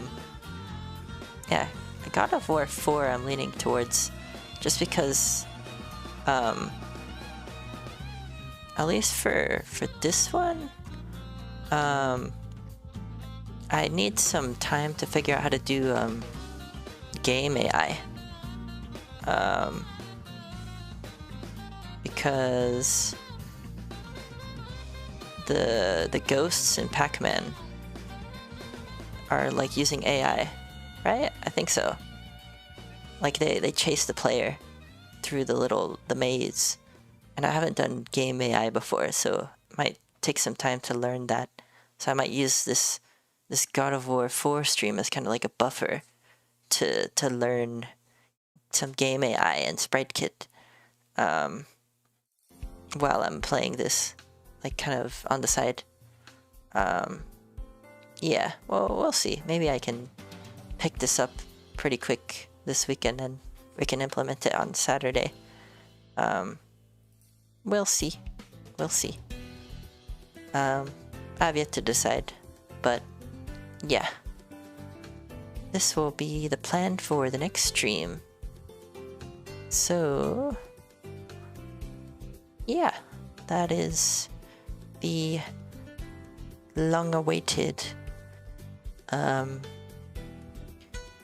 whatchamacallit, guy jumps at judge court meme Angry Birds mobile game. Very nice. Yeah, we learned a lot doing this. We did these SKS files in Swift UI, which I haven't done before. In fact, I didn't even see very many people online even do this before. So we're kind of innovating. It's pretty nice. We did this view controller representable stuff too with that. It's pretty cool.